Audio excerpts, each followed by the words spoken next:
You're going to hear all kinds of propaganda. You're going to hear all kinds of lies and deception. There will be tactics used to try and buy you out. There will be tactics used to try and frighten you away. And I only have to say one thing to you tonight, comrades. We are blood and fire comrades, and we're marching on to progress. And we will stand firm. We will not be bought because we are not for sale. And the opposition PNP has responded to criticisms about how the party would fund its housing plans if it forms the next government.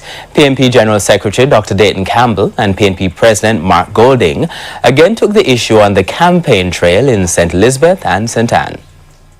We have a plan to build 50,000 affordable houses in our first 5 years in office. And we have identified public lands not suitable for agriculture that we will make available to the National Housing Commission for them to build affordable housing on. And we are not going to include the value of the land in the price of the house. Every constituency will get at least 500 of those low-income houses built within that constituency. If the house come to $10 million, and the land part of it is $2.5 million under the next PNP government, any housing scheme that is built or sponsored by the NHP, the people will not pay for the land portion of the price in the house. You will get the land portion for free. They ask, how can we do that? Yes, sir. We can do it because we are not taking out the $11.4 billion to put into the country budget. We are leaving it with the NHC. Meanwhile, the PNP is also promising a $1 billion fund to give NHT contributors aged 35 years and younger up to $500,000 towards their deposit for a home. Beneficiaries would have to be contributing to the NHT for 2 years. From Kingston, Jamaica, this is CVM News at 7 for Wednesday, June 11, 2025. I'm Nika Lewis. Thank you so much for having joined us.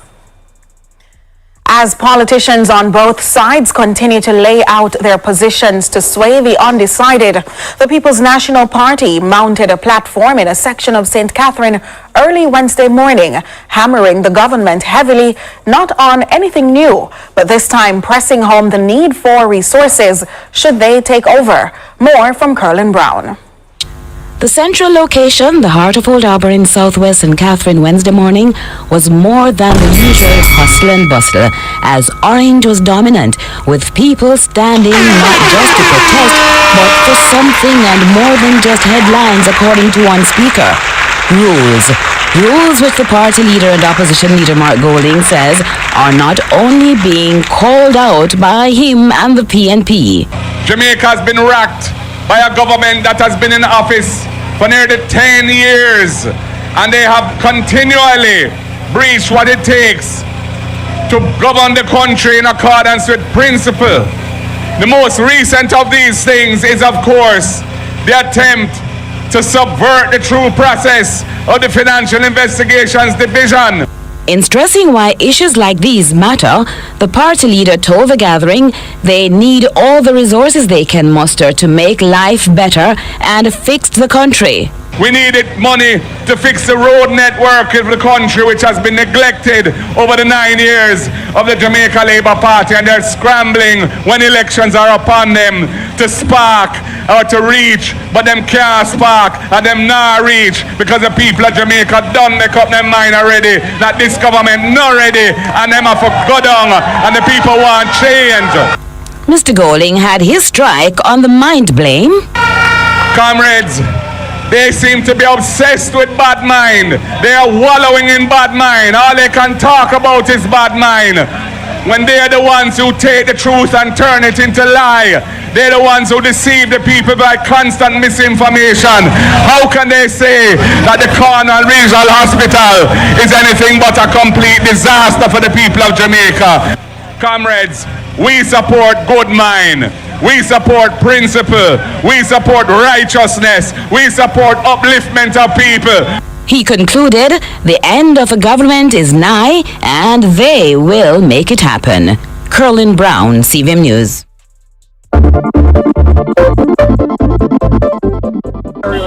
There were those who wanted to intimidate people to prevent them from coming out. And the heavy presence of the JCF here today shows that they understand that their loyalty is to the Constitution and the people of Jamaica and not to a corrupt regime.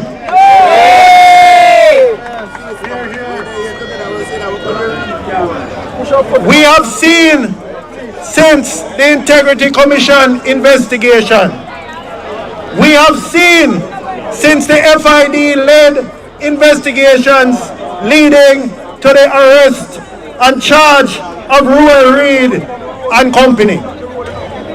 We have seen the response of the Jamaica Labour Party to defund the FID. That's right.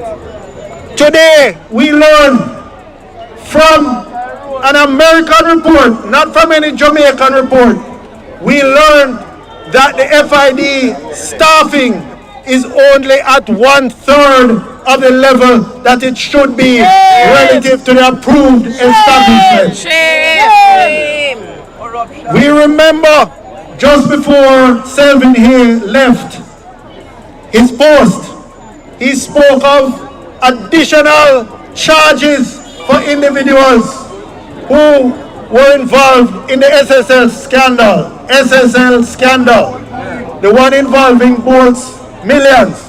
But hundreds of other persons stand to lose money in that. That's right. Yet 18 months later, we have heard not a whisper from the FID. Shame.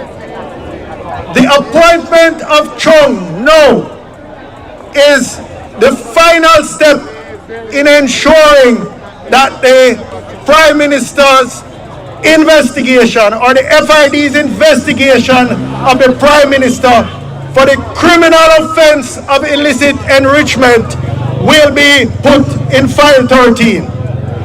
It will be forgotten, like the report of the FSC that was sent to Nigel Clark and was buried in a filing cabinet. We will not allow that to happen. This farce of a protest, this farce of a process that they went through, they put out an ad requiring law enforcement experience at a senior level. 12 years. 12 years experience and 5 years at a senior level. Right. To my certain knowledge, senior members of the JCF, senior officers of the JCF who met those qualifications applied and were turned down. They were interviewed and they were turned down. And then the people who think Jamaican people are idiots, who take us for fools, surreptitiously replaced the original ad with an ad tailored to a particular outcome. That particular outcome was to recruit one individual. That individual is Dennis Chung, a known apologist, a known defender of the Prime Minister and the JLP, a known person who publicly attacked under the pretense of being a commentator, an independent commentator. He attacked the report of the Integrity Commission. No self-respecting accountant, much less if he had any training in forensic accounting, which he doesn't. None, without seeing all the evidence available to the Integrity Commission, would have made such stupid and silly statements. Since 2010, persons have been, the labor ranks have been spreading propaganda, misinformation, that there were persons with similar qualifications to Chung who led the FID before. What they failed to say is that originally the FID started as a revenue enhancement division or department within the Ministry of Finance. And therefore it was civil servants who ran it. Since 2010, when the Act, the Financial Investigation Division Act was passed, Audley Shaw himself announced that going forward, it would be led by a person from law enforcement, and he spoke a high senior officer at the JCF, which he himself insisted be interviewed and be appointed because he said the FID was the lead against corruption. When Dr. Phillips took over, he maintained that tradition. Senior law enforcement officials experiencing in conducting and supervising complex investigations. That's right. Experts in money laundering. Experts in money laundering. And that tradition was maintained right up to former Deputy Commissioner Selvin here. Now, for the first time since the Financial Investigation Division Act was passed, this government intends to turn the FID into an international puppy show. Puppy show. Shame on them. Shame. The FID is our representative in the Egmont Group. That is the Global Association of Financial Intelligence Units. Yes. And those of us who have worked in national security would understand intelligence is only shared to the extent you have confidence in the other party. That's right. No self-respecting financial intelligence unit would feel comfortable and confident sharing anything with Dennis Trump. No, sir. None. No. That's right. So we put our entire, we're putting our entire financial sector at risk in the interest of suppressing the investigation into the Prime Minister. Dr. Phillips mentioned it, but I want to say it for emphasis. It would be catastrophic. It would be catastrophic for us to be returned to the grey list or the blacklist of the Financial Action Task Force.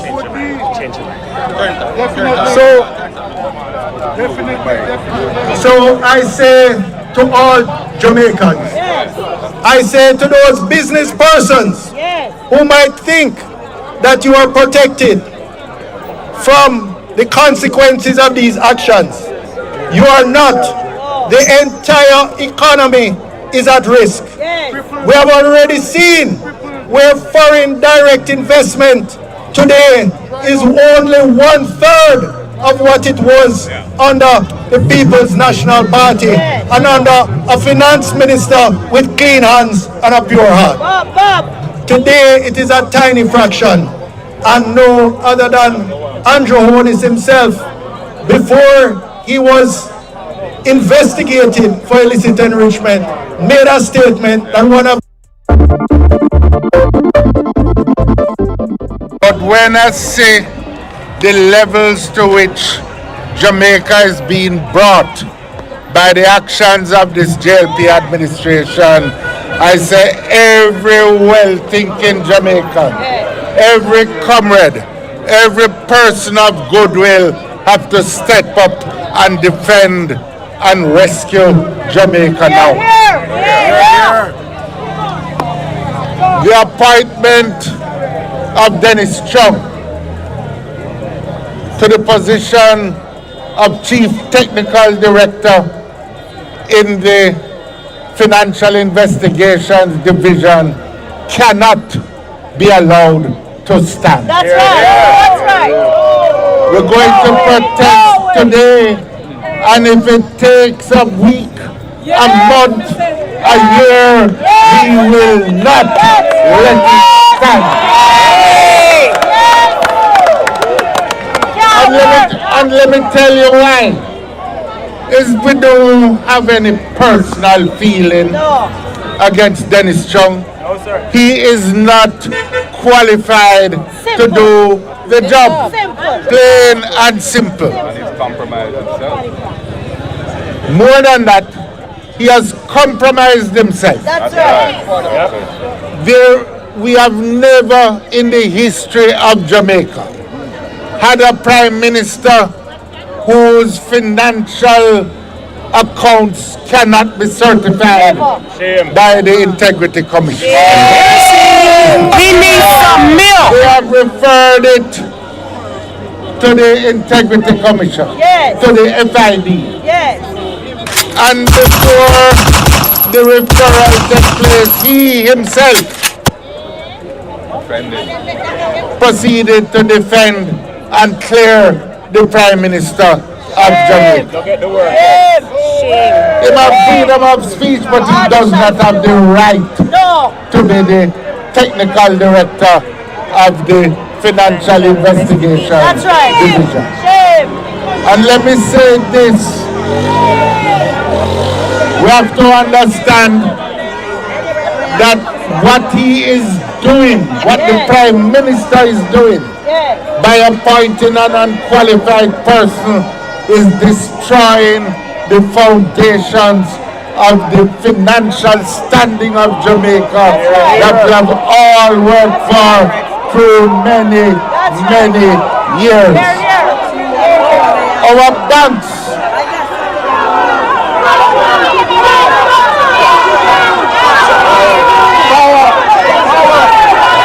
leave the laborers alone. Let them go. Some might even want to come and protest with us. People are trying to protest.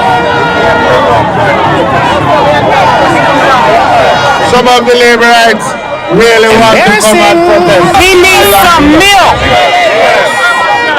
Understand what Andrew Wallace is doing. Our banks have long been at risk in having relations with banks overseas. They have been locked out of what you call the status of corresponding banks. This appointment of Dennis Chung is going to make it even harder because overseas banks want to know that you have a good financial security system in any country that they are going to deal with. Jamaica has been trying for a long time to develop Jamaica as an international financial center. If you appoint Dennis Chung, you can kiss that goodbye. It is dead. It is going to make growth, economic growth in Jamaica even harder to come by. So it's not a matter for just the Prime Minister, whether you like him or his friend. It is a question of weakening Jamaica and weakening the financial integrity of Jamaica. And I want to say one final thing. What the Prime Minister said yesterday is carrying Jamaica back to days of political intimidation and conflict that we have struggled hard as a country to leave behind. And it seems as if it was a long-standing plan. That's why they wanted to get rid of the political ombudsman. That's why they wanted to change the requirements for the FID. That's why they have wanted to weaken the DPP's office. That's why he was telling us that he wanted a Chief Justice to serve probation. He has been wanting, from all appearances, to take power into his own hands. It is not a time for us to treat these matters lightly. This is a time for every well-thinking Jamaican to stand up and be counted so we can have a country that we can be proud of. So, I want the sound to go from here. The party leader has spoken. Other leaders of the party have spoken. My people, the function not start yet. But you know, say me have to go play over back that Dr. Peter Phillips here because he man has sent a serious warning, you know. This a man I call out Andrew, you know, but him also, you know, when he can't declare all the asset them as, you know. And this a man, you know. Remember, say him did warn them, you know. And I'm going to talk about bad man, you know. The man I want financial. The man smart, the man know what time it is, the man is not fool. You understand? The man is not fool. Hold on there. I can't have a bag. Put me back. Put me back and look in her back. You see me, I have to play that back here, man. The look last party especially. Now, sir, I could play this back. Andrew Wallace is doing. Our banks have long been at risk in having relations with banks overseas. They have been locked out of what you call the status of corresponding banks. This appointment of Dennis Chung is going to make it even harder because overseas banks want to know that you have a good financial security system in any country that they're going to deal with. Jamaica has been trying for a long time to develop Jamaica as an international financial center. If you appoint Dennis Chung, you can kiss that goodbye. It is dead. It is going to make growth, economic growth in Jamaica even harder to come by. So it's not a matter for just the Prime Minister, whether you like him or his friend. It is a question of weakening Jamaica and weakening the financial integrity of Jamaica. And I want to say one final thing. What the Prime Minister said yesterday is carrying Jamaica back to days of political intimidation and conflict that we have struggled hard as a country to leave behind. And it seems as if it was a long-standing plan. That's why they wanted to get rid of the political atmosphere. That's why they wanted to change the requirements for the FID. That's why they have wanted to weaken the DPP's office. That's why he was telling us that he wanted a Chief Justice to serve probation. He has been wanting, from all appearances, to take power into his own hands. It is not a time for us to treat these matters lightly. This is a time for every well-thinking Jamaican to stand up and be counted so we can have a country that we can be proud of. So, I want the sound to go from here. The party leader has spoken. Other leaders of the party. You don't take the warning from the body and normal, you know. You listen to the general. You hear what elders say. You hear the wisdom, the knowledge that a man have politically on a global scale. You know how you not deal with. Oh, you be careful, you know. No, you be careful. I heard that Sandra, last summer I go on, baby. Big up on yourself for there, you know, man. No thing not start yet, but you know me have to play them thing. I know me I listen over back. More time I listen them thing, I miss out something, you know, man. I tell you say, yo, hear the man. Hear the man. I have spoken to stand for Dennis Chung to be the technical director of your side. So I want to say to the comrades, be prepared, get ready, be prepared to go the length and breadth of Jamaica, be prepared to go north, south, east, west, but we will not let this travesty stand. One heart, one love, comrades.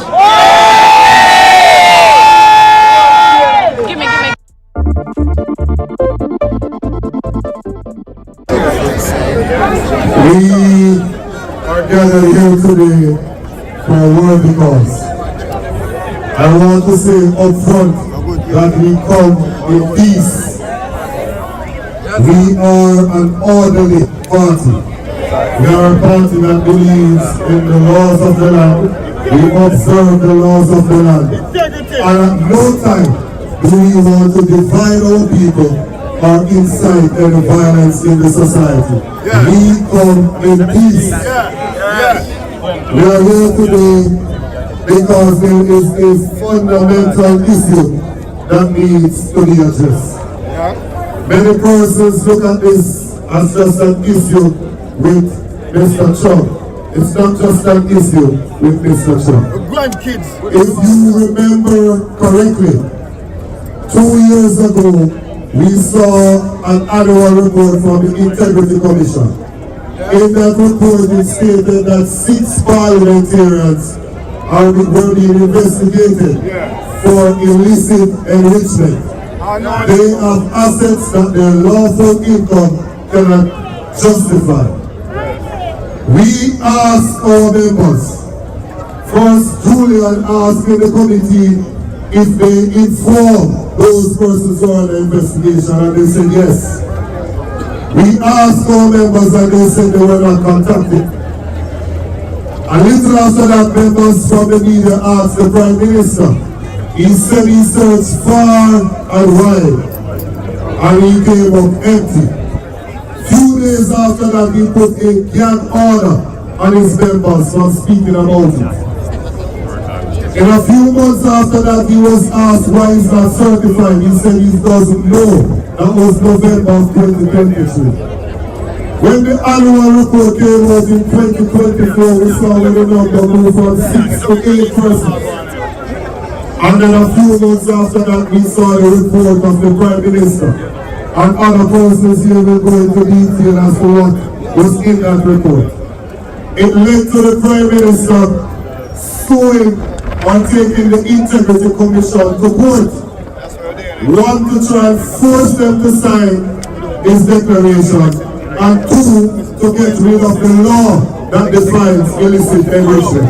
All along, there is one accountant that said nothing is wrong with what the Prime Minister has done. And the report was referred to be further investigated by the FID. Now we are seeing where a very individual that said that nothing was wrong is being asked to lead the body that is tasked to investigate the Prime Minister.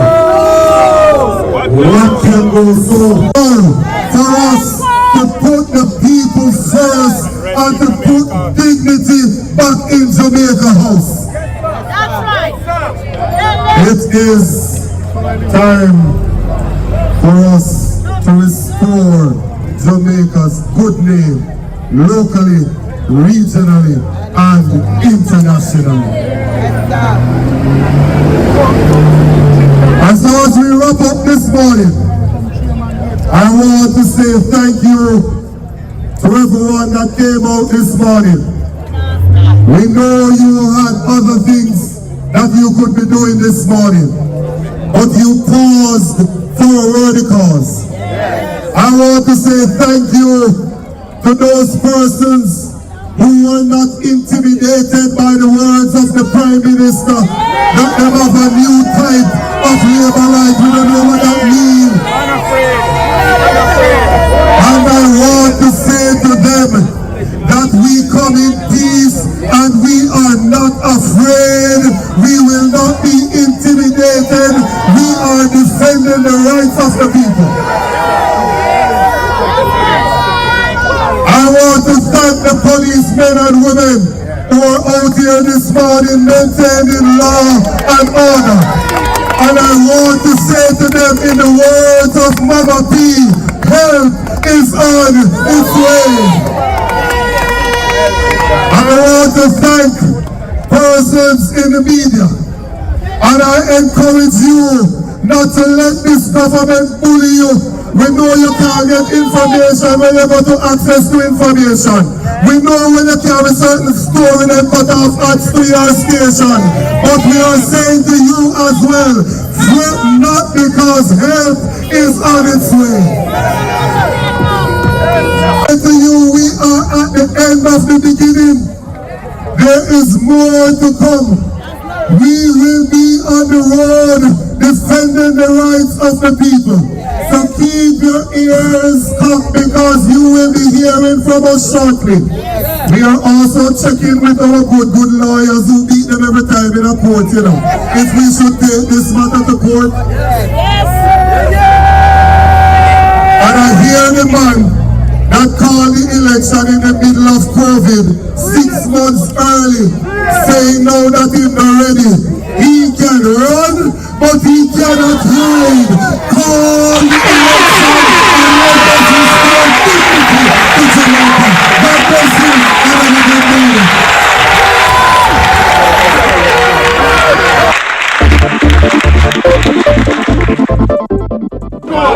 Greetings, each and every one, all supporters, all Jamaicans who have come here to National Hero Circle this morning to join in this peaceful protest.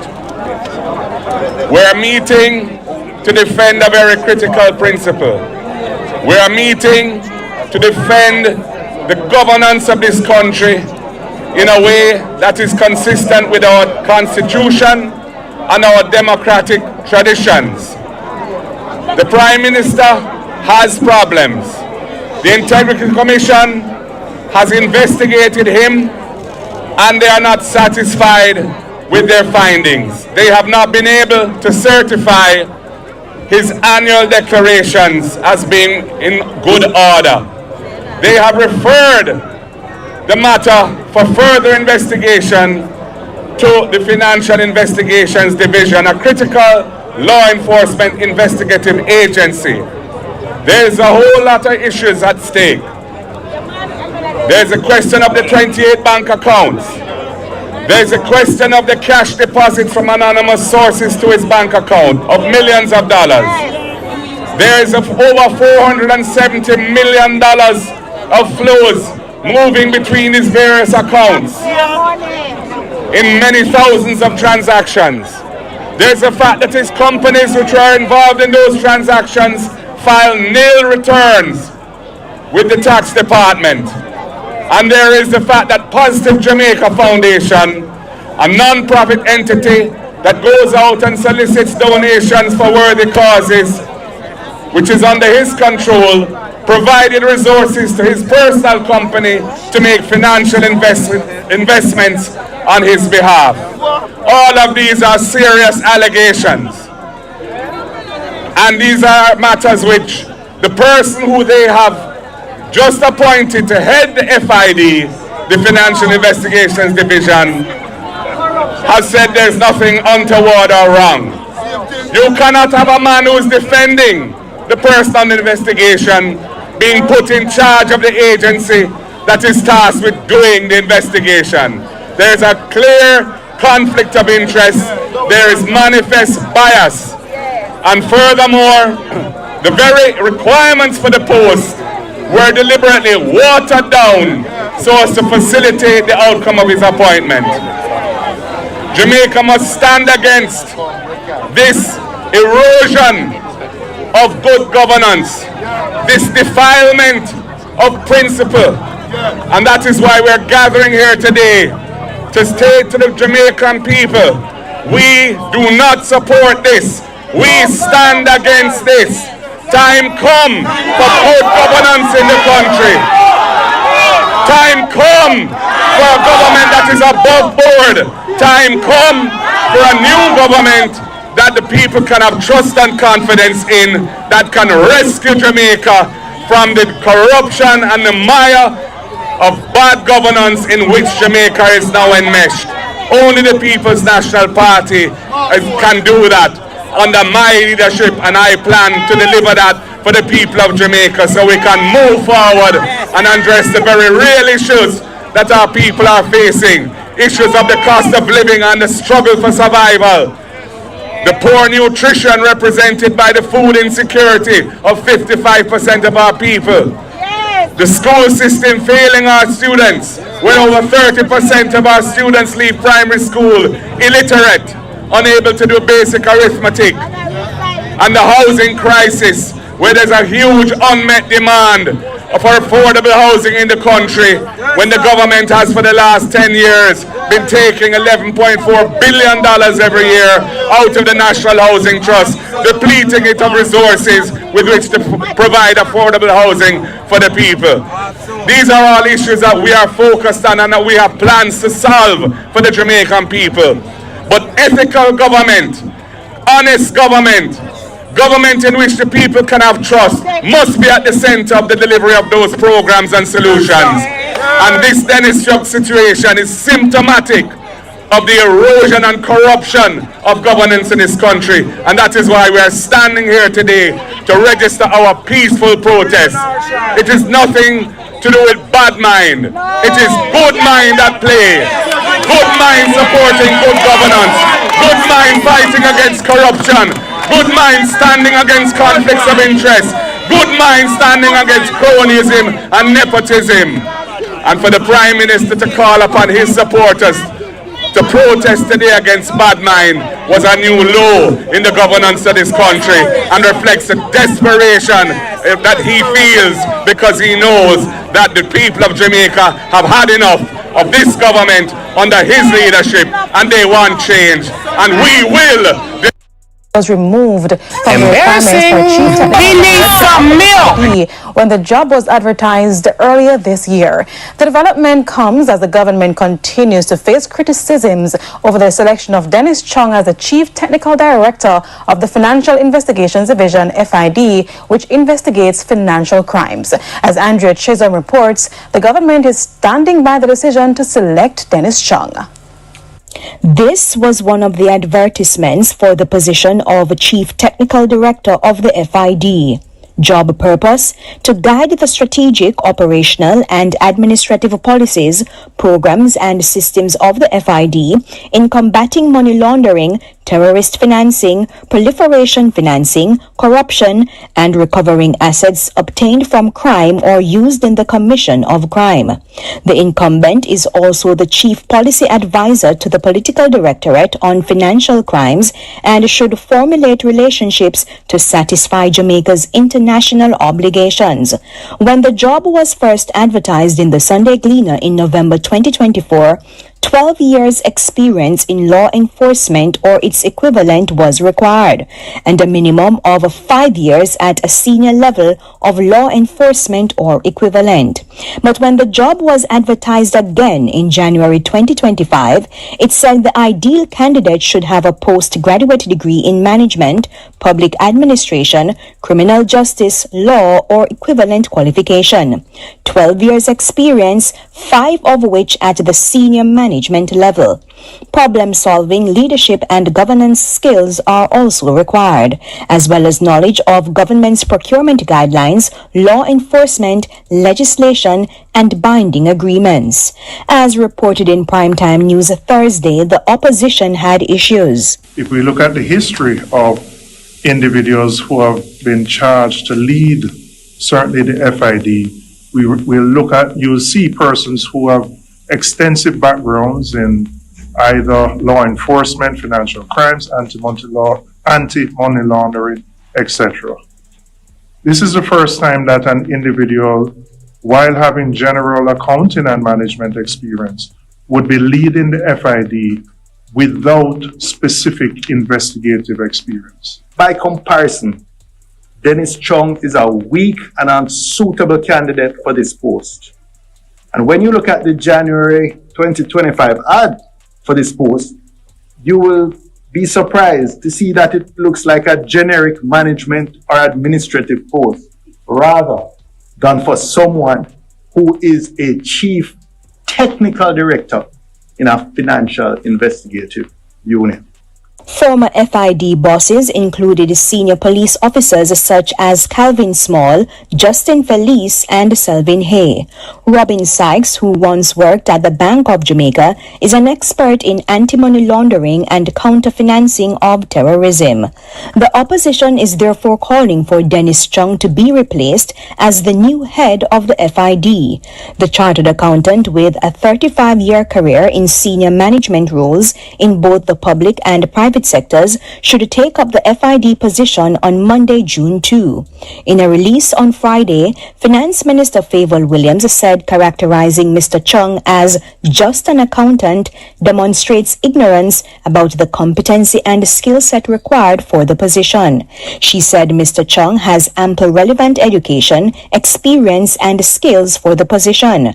Minister Williams adds that it would be reckless and dangerous for the government to insert itself into a meritorious process which included advertisement and interviews. The selection process was transparent, the position was advertised, candidates were shortlisted and interviewed, and Mr. Chung was successful. She said the government stands firmly behind Mr. Chung's selection on the basis that due process was observed. Andrea Chisholm, TVJ News. And as reported, the opposition PNP took issue with Mr. Chung's comments about the Integrity Commission's report on Prime Minister Dr. Andrew Holness. The Integrity Commission insisted that it cannot certify the Prime Minister's assets, liabilities and income unless the FID examines the matter. The report stated that companies linked to the Prime Minister had filed nil tax returns for periods between 2021 and 2022. This was Mr. Chung on Primetime News on September 18, 2024. Based on what I see, I wouldn't say that there's anything to be alarmed about, right, from just what is in the report. We need to get more details, because the truth is that, you know, as the DPP once wrote in a report, everyone is entitled to their reputation. So you have a burden as someone investigating to show the facts of the case. So I have no reason to doubt it right now. If it's a nil return, you know, I expect that the Income Tax Department, TAJ, would have actually done their assessment of it when it was filed, and it was filed 21-22, right? Which means that they will have time you get the quality of government. And every government is afraid because you watch it because if you touch it, people say every government is afraid country not touch it because if you touch it, people say you don't deserve it. Work has been waiting years for years. Work has been waiting years for years.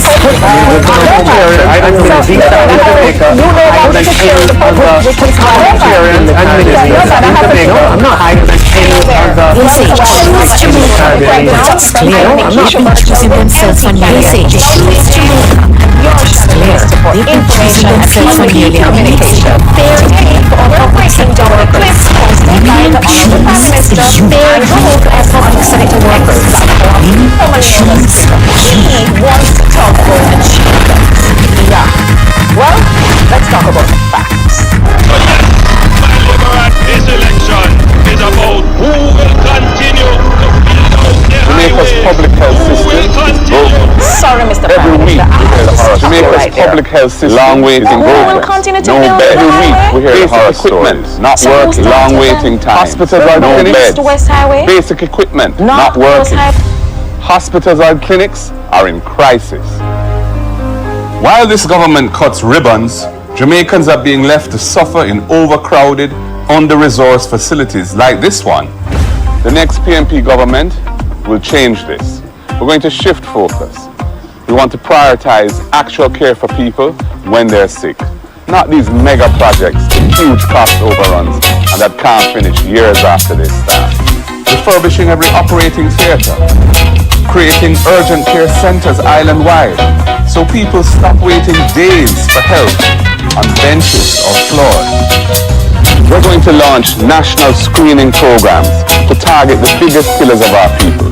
Cancer, hypertension, which is pressure, diabetes, which is sugar. We want to catch them early so that people's lives can be saved. We will make the investments to ensure that every parish hospital has the equipment it needs to deliver the services required by the people. And stop the outsourcing racket that leaves patients with nothing but bills and delays. And we will support our healthcare workers, not just with words, but with housing, with training opportunities, and with respect. This is not about PR, it's about saving actual people's lives. Next PNP government will deliver proper, decent healthcare for the people of Jamaica. Time come. Time come. Know this, feel the check. Time come. Know this, feel the check.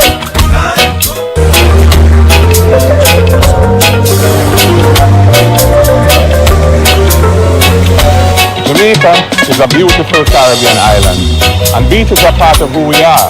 It's not just about recreation, it's a part of our culture, it's about community, and it's about the livelihood of our people. But we have a problem. Our Jamaican people don't have access to most of our beaches. Fisher folk are losing their livelihoods. Families are being priced out of access to beaches. The next PNP administration are going to fix this. We'll use legislation if necessary to secure beach access rights for our people. We work closely with the tourism interests and investors to secure a harmonious solution that's a win-win for everyone. But the principle is that the interests of the people must always come first. Our beaches are part of our natural ecological heritage. All our Jamaican people must be able to enjoy our beaches. And the next PNP administration will make sure that this is so. Time come, know this, feel the check. Time come, people, know this, feel the check. Time come.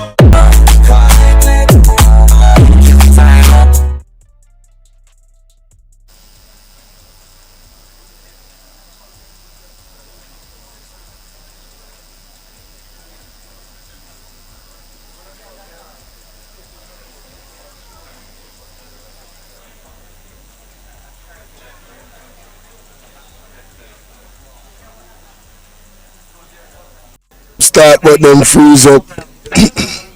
Look like them are going to town and meet me now. Look like them are transition over. We see what are going here, people. We see what are going.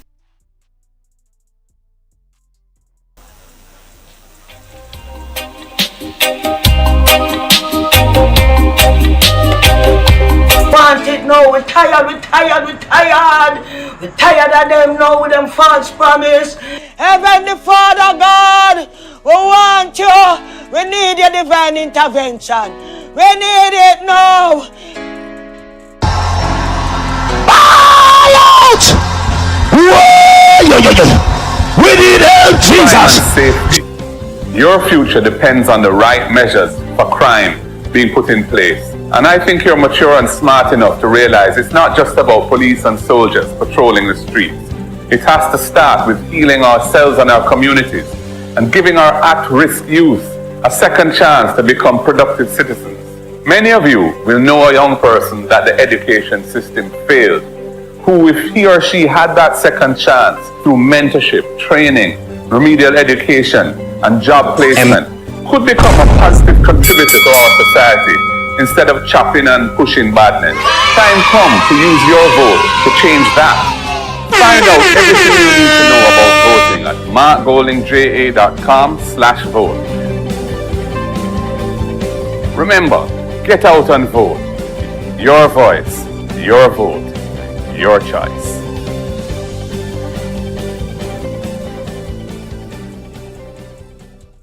Domestic violence is higher than ever.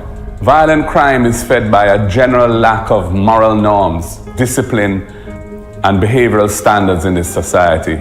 We must address this. Time come to establish legislation with effective mechanisms and remedies to protect survivors.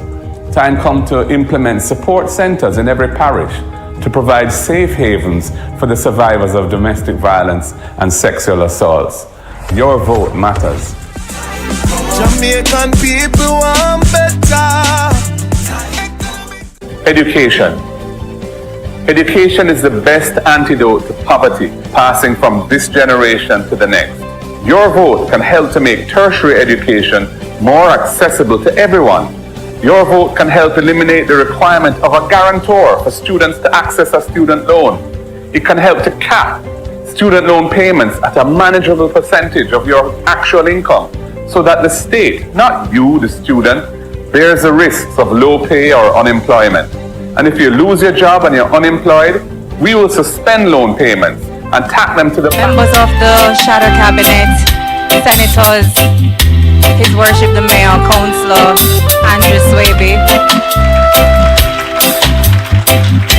councillors, MP candidates, presenters, members of the party's executive, beloved members of the audience, citizen groups, guests, online viewers, good evening. Now, because this is going to be a responsive session, I'm tasked with ensuring that you are revved up for your segment. So once again, good evening. Okay, that sounds better. So now I have the opportunity to formally call this session of the People's Forum 2025 to order under the banner of the People's National Party. And with deep respect for the people we serve, we gather this evening, not just for another meeting, but for a movement of Jamaicans ready to fuel transformation and implement real change. This forum is a space for dialogue and direction, a conversation with the people, by the people, and for the people. So as we begin, round of applause. So as we begin tonight's proceedings under the powerful theme, People Time Come, and in the bold spirit of championing change, I invite every one of us to participate fully, listen deeply, and engage openly. So, on that note, we open up this evening proceedings with prayer. So, no, let us be upstanding for the playing of the national anthem of Jamaica. A prayer too, but one before the actual prayer.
So, continuing that same vein of prayer, I now invite Councillor Vivienne Brown Bond to lead us in a word of prayer.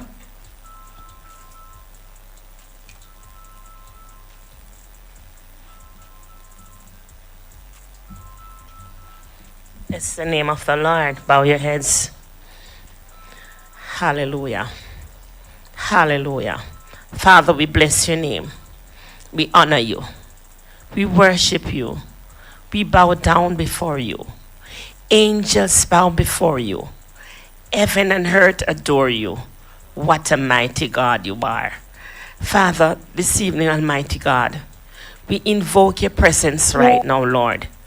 Because, Lord, nothing we do without you. In you we live, move, and have our very being. And as we enter this meeting, Almighty God, we pray, Almighty God, you will bless each and every one of us. Oh God, we ask for wisdom, knowledge, and understanding. I pray this evening, Almighty God, that you will bless our next Prime Minister in waiting, Comrade Mark Jefferson Golden, without a shadow of doubt. Almighty God, we know, Almighty God, that you will lead us in the right path. I pray, Almighty God, you'll bless the Gensec. Oh God, I pray that you'll cover our mayor with a special blood from the very crown of his head to the very sole of his feet. Oh God, I pray that we'll touch every MPs, every candidate in waiting, councillors. Lord, if I forget anyone because of human nature, and human tends to forget, I pray that you'll cover each and every one of us here today. Cover us one more time under your blood. If it's not a time that Jamaica land need you, it's now. So Father God, we ask you, ride in, Emmanuel. Ride in. We come against every plan of the old adversary. We bind down every principalities and power. Oh God, we shake the unshakable. We move the unmovable. We stop the unstoppable because you are God. God, I pray that you will continue to bless us as we tell you thanks. In Jesus' name we pray. Amen. Well, I'm happy that the amen was stronger than the good evening, but I will take it. So once again, I'm Councillor Wayne Strawn Nelson. I also serve as the Junior Shadow Minister on Local Government. It is a privilege to open this evening's People's Forum 2025. It's the third stage, as I had mentioned before, and let me just double check that you're paying attention. Under the theme? So I'm just going to pretend that I didn't hear that. Under the theme? Okay. So this forum is not just an event, it's a commitment to ensure that national planning and public policy are informed by the realities, the ideas, and aspirations of the people they are designed to serve. We are especially honored this evening by the presence of the President of the People's National Party, the Honorable Mr. Mark Golding. His leadership continues to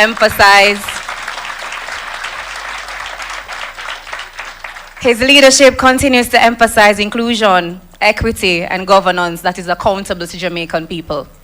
We are also joined by a distinguished panel of presenters, each of whom plays a vital role in shaping Jamaica's national policy agenda for when we do form the next government.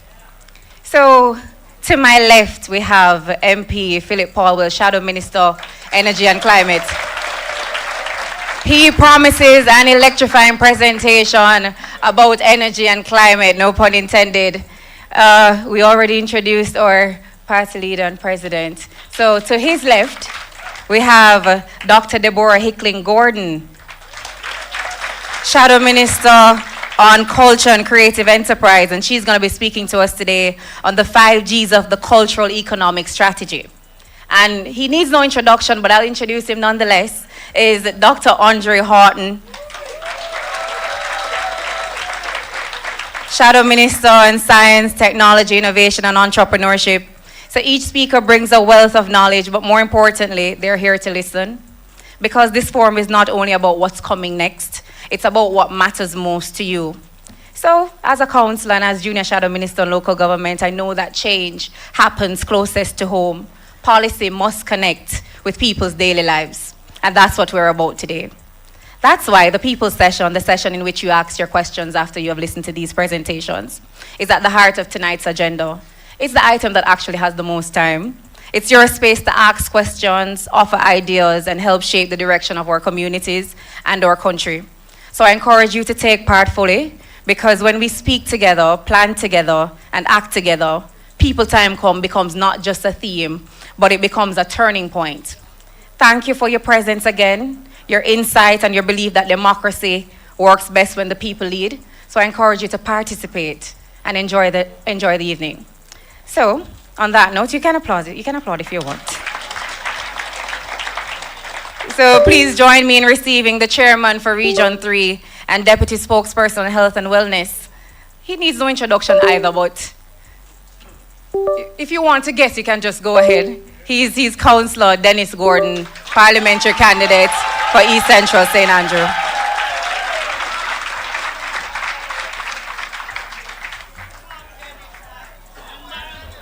Good afternoon. She's from the great constituency of East Central.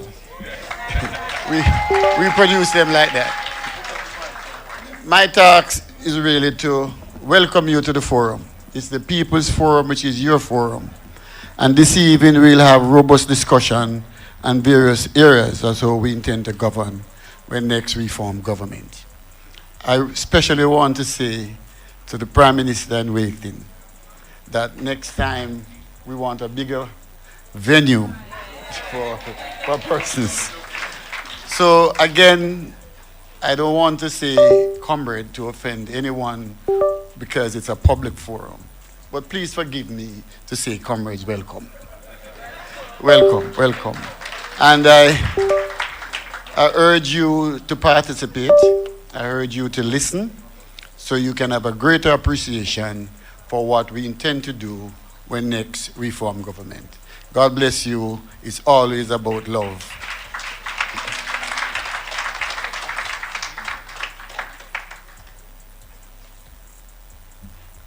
Thank you so very much.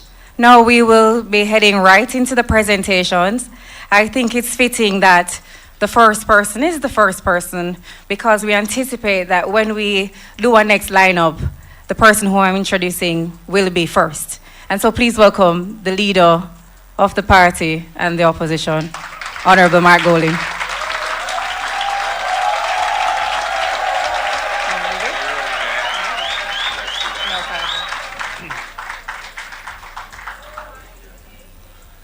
Thank you very much, Councillor Waynette, Strawn Nelson. I know the Strawn, I wasn't so familiar with the Nelson. She's doing so well though as our Master of Ceremonies. Yeah, man. Definitely taking it to another level. My colleagues on the platform, ladies and gentlemen, comrades all. It's indeed a pleasure for us to host our fourth in this series of town halls in which we manifest our commitment to the principle of participatory democracy. We value the input, the dialogue, consultation that a forum like this provides for people who are interested in matters of development and matters affecting our beloved island of Jamaica. We are coming together at a time when there are reasons to think that our democracy is under threat. We see manifestations of the arrogance of power concentrated in those who hold it for its own sake. Remarks like, there's no need for an opposition, coming out of the head of government of the country. The idea that they will never surrender Jamaica to the PNP. A repeated comment actually by a senior member of the government, a cabinet minister.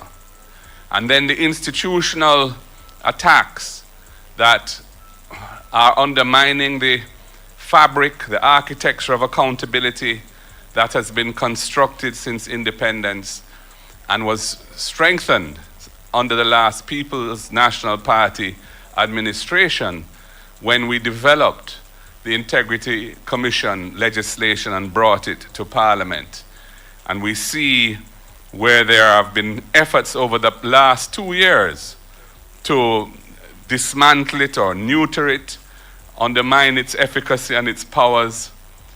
And in the context of the incomplete investigation of the Prime Minister's own personal financial affairs and the whole question of the potential offense of illicit enrichment, where we have seen the appointment of somebody not qualified and somebody who has clearly manifested bias in favor of the Prime Minister in the very matter which the FID, which he has been appointed now to head, has to investigate, is tasked with investigating.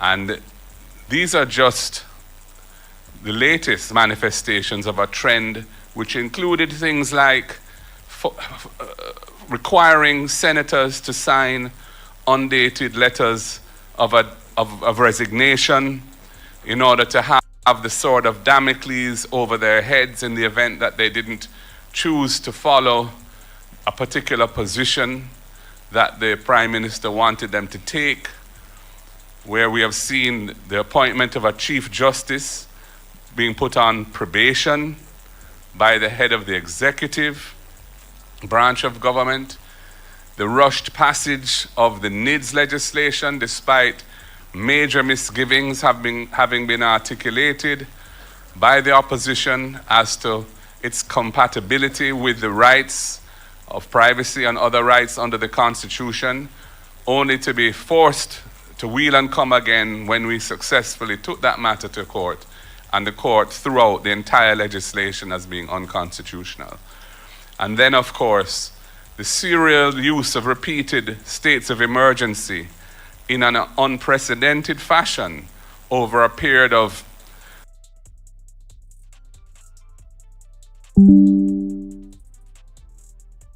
And then, of course, the serial use of repeated states of emergency in an unprecedented fashion over a period of 6 or 7 years, with over 25 states of emergency declared during that period, again ruled by the Constitutional Court to have been an unconstitutional use of that power and a violation of the Constitution.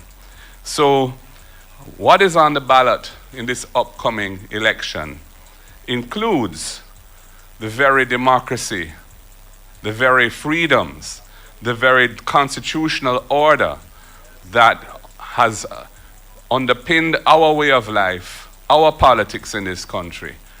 And we need to rescue Jamaica from those who are manifesting a capacity and intent to render it asunder. In addition to that, we are committed to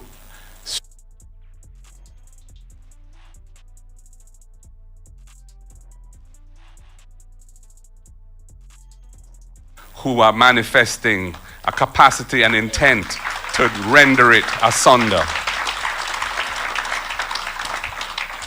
In addition to that, we are committed to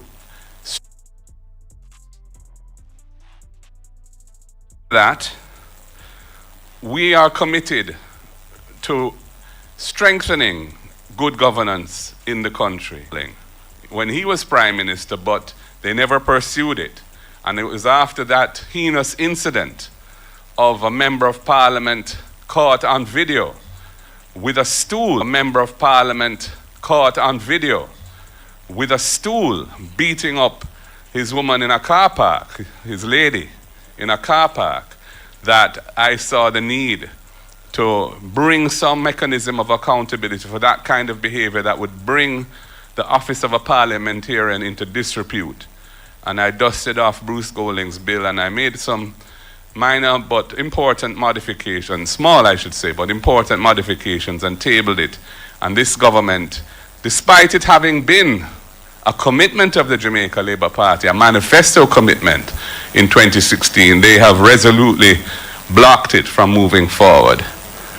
So we see the environment we're in. We see the threats to the democracy that the country is facing.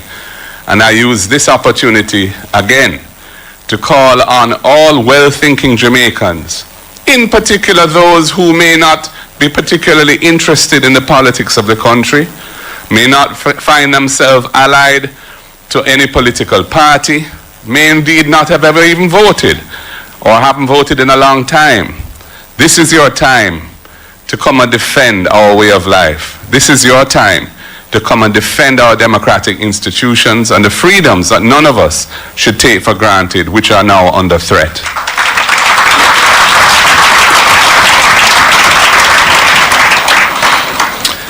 I wanted to just touch on a few of our policy and programmatic commitments that we will be pursuing when we form government, which by all accounts will be soon rather than later. Yeah. We have gone through a decade in which, despite a boom in construction fueled by various economic factors, including the reduction of transfer taxes and stamp duties, the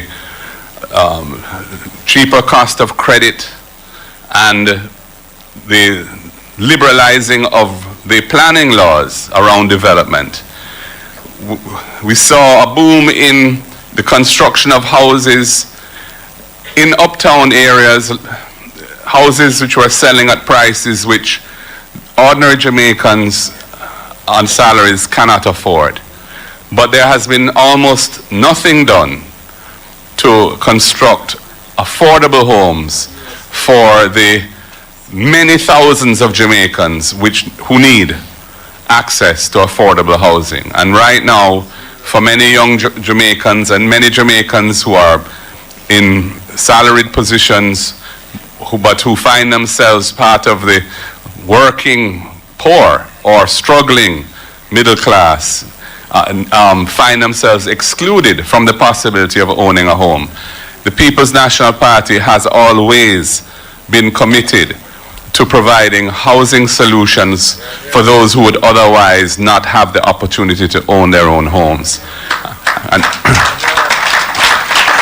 if you check our record, it's a strong one, from Harbour View to Mona Heights to Hope Pastures to many other schemes, Greater Portmore and many of the other Portmore communities, and of course Operation Pride, providing a mechanism for the regularization and the bringing of dignity to informal settlements, providing them with infrastructure, organizing them into community organizations, and putting in the titling mechanisms. Unfortunately, although some 50,000 titles were issued, there are several of those schemes which have not been completed, and this government has shown no inclination to complete them. And we are committed to completing them. We are committed to ensuring that they get their titles and the infrastructure to the extent that it's incomplete. And indeed, we are committed to rolling out solutions for informal settlements to bring them into the ownership category in the country so that they can pass on wealth from one generation to the next and move themselves out of poverty into more dignified living conditions. We're also committed to building 50,000 affordable housing units in the first 5 years of the next PNP government. And we'll be and in order to achieve this great challenge, we will be reverting the purpose of the National Housing Trust to that for which it was created in the 1970s by the illustrious former Prime Minister Michael Joshua Manley, where it becomes an important instrument of social engineering in the country to provide affordable homes to Jamaicans who would otherwise not have the opportunity to own their own homes. For some 12 to 13 years now, $11.4 billion has been taken out of the National Housing Trust each year to help fund the budget. It was originally implemented in order to achieve the targets under a very onerous and critical IMF program, but that was supposed to only last for 4 years. And the government of the day, of which I was part, was criticized heavily by the then opposition for doing this. They even took the matter to court through an affiliate and lost the case. having come to office in 2016, they proceeded to bring legislation not once but twice to extend this for a further period of time, and it is still going on now. And of course, the impact on the Housing Trust has been significant. We see where the Housing Trust now has to outsource the funding of its loans, other than loans at the very lowest category. It has to outsource its loans to the private lending market and provide a subsidy to the private market for interest rates so that borrowers can get the rates that the NHT publishes. This, of course, is really further denuding the National Housing Trust of its resources, and this has to stop, and we're committed to stopping that so that the NHT can fulfill the mandate for which it was established. And we want to recapitalize the National Housing Trust. Having had all these resources taken from it, we want to recapitalize it with public lands that are suitable for housing, not agricultural lands. And then those lands can be developed, and we plan to provide purchasers with value, with equity in the purchase of houses built on those lands, because we will not include the land value in the price of the house. So the first-time buyers will get the benefit of that land value without paying for it. We are also considering a number of very, I think, attractive proposals to help people become owners in the country. So we have our deposit program for first-time buyers who are members who have contributed to the National Housing Trust for at least 2 years and up to age 35. That's where we have it at the moment. We may adjust it upwards, but that's where it is at the moment, where they will be able to access $500,000 as grant funding that they will not have to repay, out of a $1 billion fund that we will replenish annually, to provide them with the funding to help them to pay the deposit, the down payment on their first home.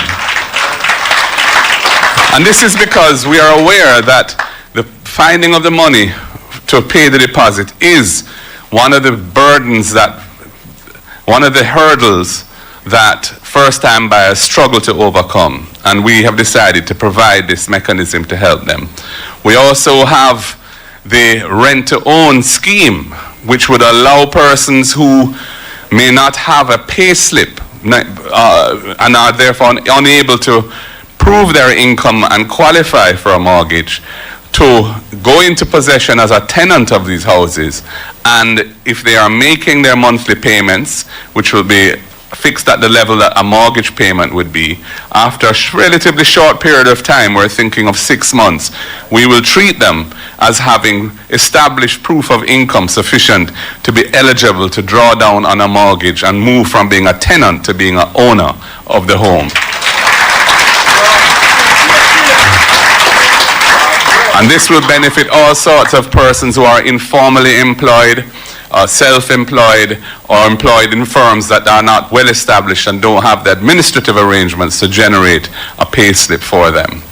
So these are some of the things that we want to do. We want to have a program called the Porsche program, which is really looking at inner city communities and ensuring that communities, not just in the inner cities but across the island, which have conditions which are not in keeping with modern dignified living, we're going to look at improving them. Things like removing zinc fences, putting in adequate street lighting, proper sidewalks, especially for persons with disabilities, and so on, in honor of our much loved former Prime Minister and Party Leader, Portia Lucretia Simpson Miller. In the area of healthcare, there is a crisis in the country. The Minister of Health is very skillful at public relations, but when you look at the actual conditions that our people face when they have to seek medical care in the public health system, the situation is quite deplorable. There are the long waiting times to be admitted to a bed for persons who are sick and need to be given a bed, where they have to be sitting in a corridor on a bench or in a chair for long periods of time, It's untenable. And then the machinery and equipment at the public hospitals is often not working because it's not been properly maintained. And we have operating theaters which are closed for things like mold, or because, you know, air conditioning units are not working or elevators are not working. All of the basics that are required to be looked at after and attended to, so that the ordinary Jamaican people who rely on the public health system have access to decent health care in conditions consistent with their integrity as Jamaican citizens. We intend to restore those and make those things back where they should be. We want to have a system of urgent care centers to ease the accident and emergency overcrowding in the major public hospitals, and have an island-wide system of urgent care centers where cases of trauma, injury, or stroke can get immediate attention to stabilize the patient, and then the patient can be moved to a proper hospital environment when their life is no longer in danger. And this will save lives. We want to roll out a national screening program for the main killers in our society: diabetes, which is sugar, hypertension, which is pressure, and of course cancer of a variety of types. We have a situation in Jamaica today where many people are walking around who don't know that they're diabetic, don't know that they have a problem with hypertension or pressure, or that they have cancer, which if treated early, there would be a very good chance of complete recovery and also a much lower costs of dealing with their illness. But because there's no proper screening system, it's often caught late when it's type 4 and it's metastasized into other parts of the body, and it's a struggle, and very expensive struggle as well for those people. So we want to have a national screening program to catch those situations early so they can be nipped in the bud and our people can be as healthy as possible.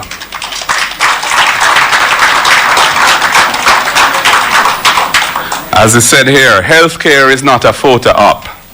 It's a promise, and we will deliver. Yeah. I want to say a few words about the education system in the country, which is perhaps the deepest crisis we face. We know the data, the 18% of secondary school age students who end up with 5 subjects, including English and maths, meaning that 82% do not achieve even that basic standard. And we've seen recent reports of a high school in Kingston. I won't even call its name because it is not unique. It is one of many high schools across the country with high levels of illiteracy in the school, 60-70% illiteracy. We have to deal with this situation. And we're looking, in doing so, we have to focus on early childhood development and primary school education and raise standards. We have to raise standards in those schools where the standards are lagging, and we have to look at the training of our teachers and what it takes to ensure that that happens. And we have to look at the causes of some of this low performance, including absenteeism. And absenteeism is often driven by poverty, by parents or single parents being unable to afford lunch money, or in the case of rural Jamaica in particular, the cost of transportation to and from school for children. Which is why we have developed the EASE program, which will ensure that any child that needs that help will get at least one hot, nutritious meal at school every day that they attend school. And that's at primary and secondary school. We're starting with that, but we intend to also offer breakfast as well as resources become available and the economy improves. And in terms of rural transportation for schoolers, we have the RIDE program where we're starting with a subsidy to subsidize transportation costs for students for up to 20,000 households initially, and we intend to move that number up dramatically as the economy allows us to pay for it. We also want to tackle intergenerational poverty by making it easier for students from low-income families to attend college or university. One aspect of that is reforming the Student Loan Bureau so that some of the fear that people have in borrowing money to invest in their education can be eliminated. We do not think that the risk of poor economic conditions and a poor job market should be borne by our students. The state must bear that risk because it's our responsibility for delivering a strong economy. So if we intend to change the loan terms for student loan borrowers to cap their monthly payment at an affordable percentage of their actual income. And to the extent that they go through a period where they're not working and are unable to pay, they will have their payment obligations will be suspended without any penalties attached and tacked to the back end of their loan so that their credit is not damaged, and they can rest assured that once they're back on their feet and resume paying, they will be okay. We also intend to have remove taxes from digital devices for students and teachers, whether it be tablets or laptops, because we do not see how the government should be charging tax on these fundamental tools for learning in the country. And then we have the First in Family program. And the First in Family program is designed to tackle intergenerational poverty by saying that if you are the first person from your family to have qualified and seeking to attend university or college, any tertiary institution, the PNP government will give you a full scholarship so that you can attend and complete your tertiary education. And our idea there is that student coming from that family will help to raise the standards, the conditions, the prospects of their loved ones and their family, and reduce the risk of poverty transcending from one generation to the next. Education is the antidote to poverty. And we want to encourage our teachers to stay in the Jamaican classrooms. And yes, salaries are an important component of that. And we intend to tackle that as best we can given the fiscal realities. But there are other things that we want to do to show our respect and honor our teachers. We want to, for example, have special arrangements where they are given priority when it comes to housing developed by any public sector agency such as the NHT. We want to also provide them with free internet access by having a bulk arrangement for teachers that we will negotiate with an internet service provider. And we want to give them attractive motor vehicle concessions, which increase in value the longer they stay in the system as teachers, and to reduce their student loan debt the longer they stay in the system as teachers by reducing their principal balance for each year of service. And these are some of our package of measures that we have come up with to make staying in the teaching profession more attractive. So, ladies and gentlemen, comrades and friends, our democracy must breathe. Our young people must believe. Our families must be able to live, work, and dream in Jamaica again. We are not here to beg for power. We're here to restore the balance, to put people before politics, and to say Jamaica deserves better. We are here to rescue Jamaica. Time come.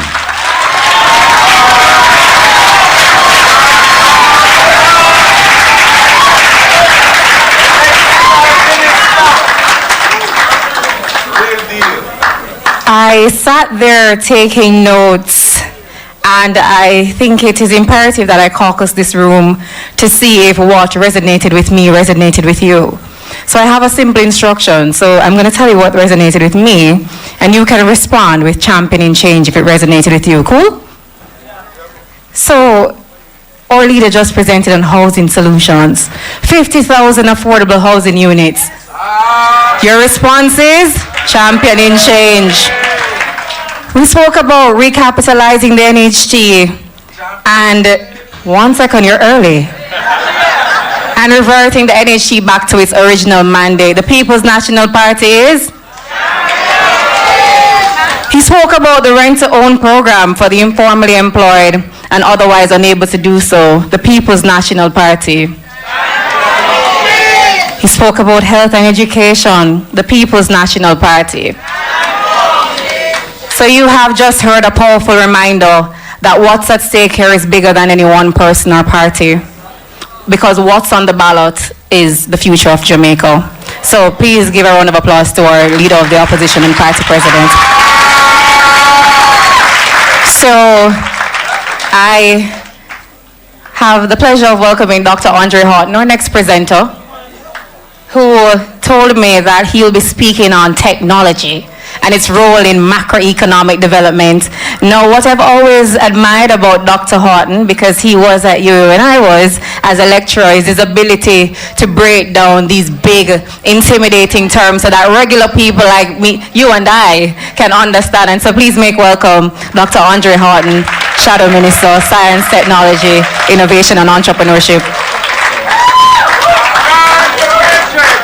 Thank you so much, Wayne, for that introduction. Comrades on the platform, comrade leader, my other colleagues, PNP at heart, welcome.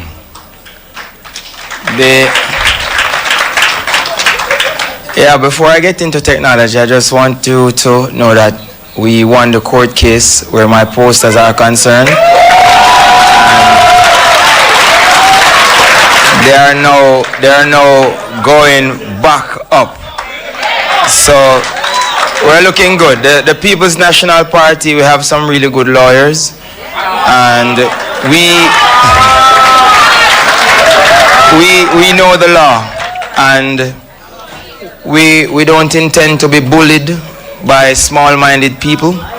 We intend to stand our ground, and we intend to stand up for Jamaica, and we intend to rescue Jamaica from these trivial thinking people.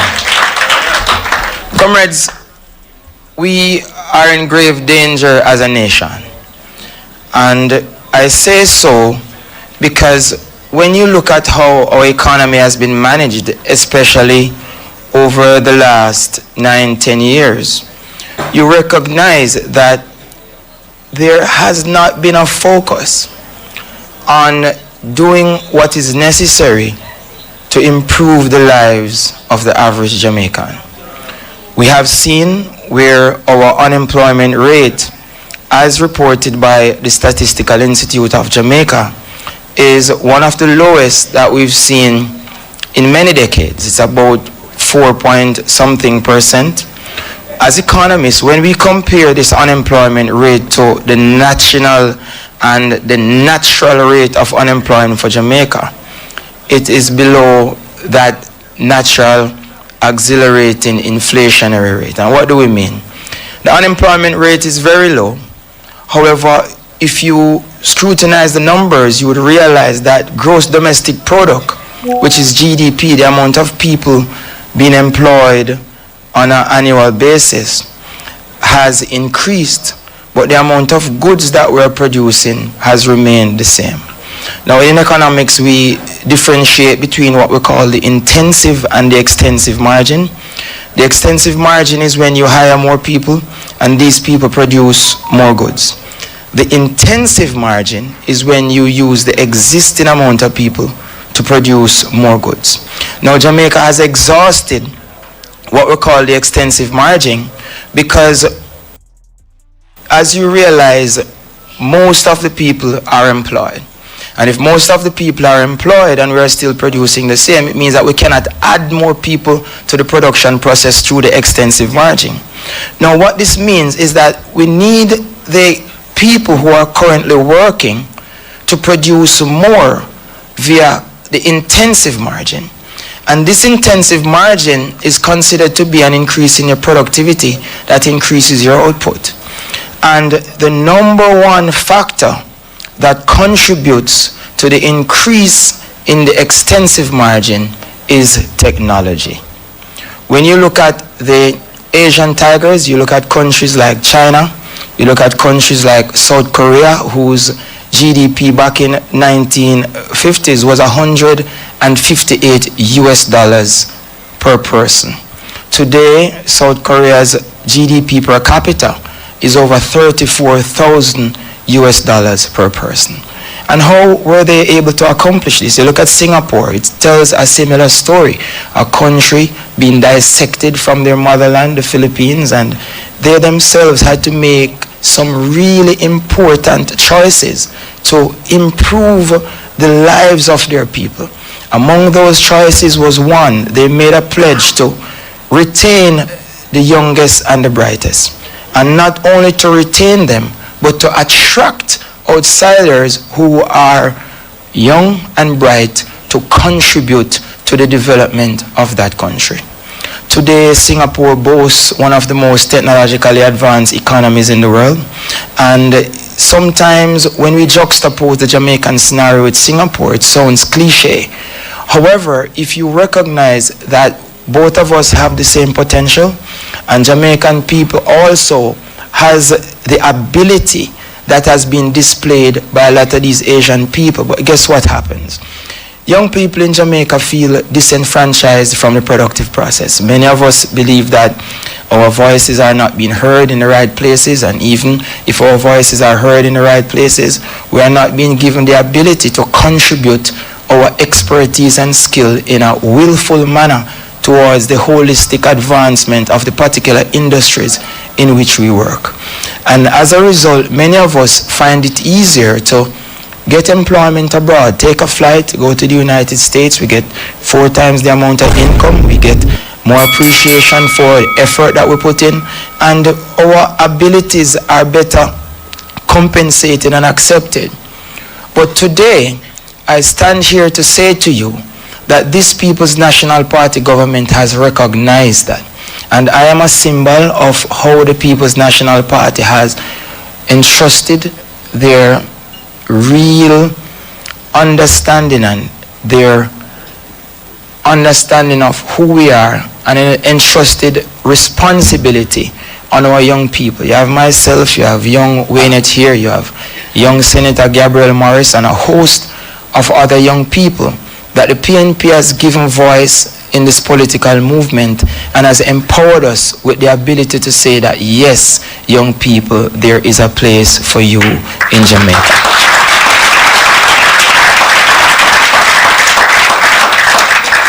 And these are things that we cannot overlook, right? Because we want to ensure that just as how Singapore were able to move their GDP per capita from less than $1,000 per person to over $100,000 per person, just as how other countries have been able to improve their GDP per capita, Jamaica too has the ability. Our current GDP per capita stands at about $7,000 per person per annum. In order for us to achieve our Vision 2030 goals, we need our GDP per capita to move from that $7,000 per person to at least $13,000 per person, which means that 7 plus 7, 14, right? So we need GDP per capita to practically double in less than 6 years. Now, my research has shown that this is going to be practically impossible, especially with the trajectory that Jamaica has been on over the last 10 years. However, we can pivot and we can evolve. In mathematics, what we say that when you have a particular economy moving in a particular trajectory, there are no points of discontinuity, but there are turning points and change in trajectory. And that is what the People's National Party means when we say that we want to rescue Jamaica. We want to increase the income of the average citizen, and we want to improve how much each person earns per capita per annum, and that is fundamental. Now, how are we going to achieve this? We're going to achieve this through science, technology, innovation, and entrepreneurship. We are already entrepreneurs, and we already have our innovative approach to every type of industry in this country. All that we need is support. First, we want to start with education, right? We want to start with innovation in education because the world is changing. We are now moving into the 4th and the 5th industrial revolution at the same time.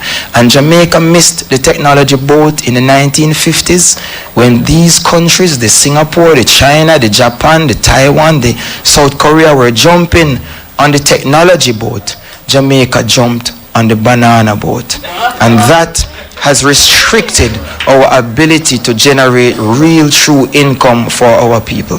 And we've said it many times, Singapore and Jamaica export a container of chips. The value of Singapore's container of chips, $100 million. It's the same container, right? The value of Singapore's container of chips, $100 million. The value of Jamaica's container of chips, a measly $50,000. The difference here is that Singapore exported a container of microchips while Jamaica exported a container of banana chips. And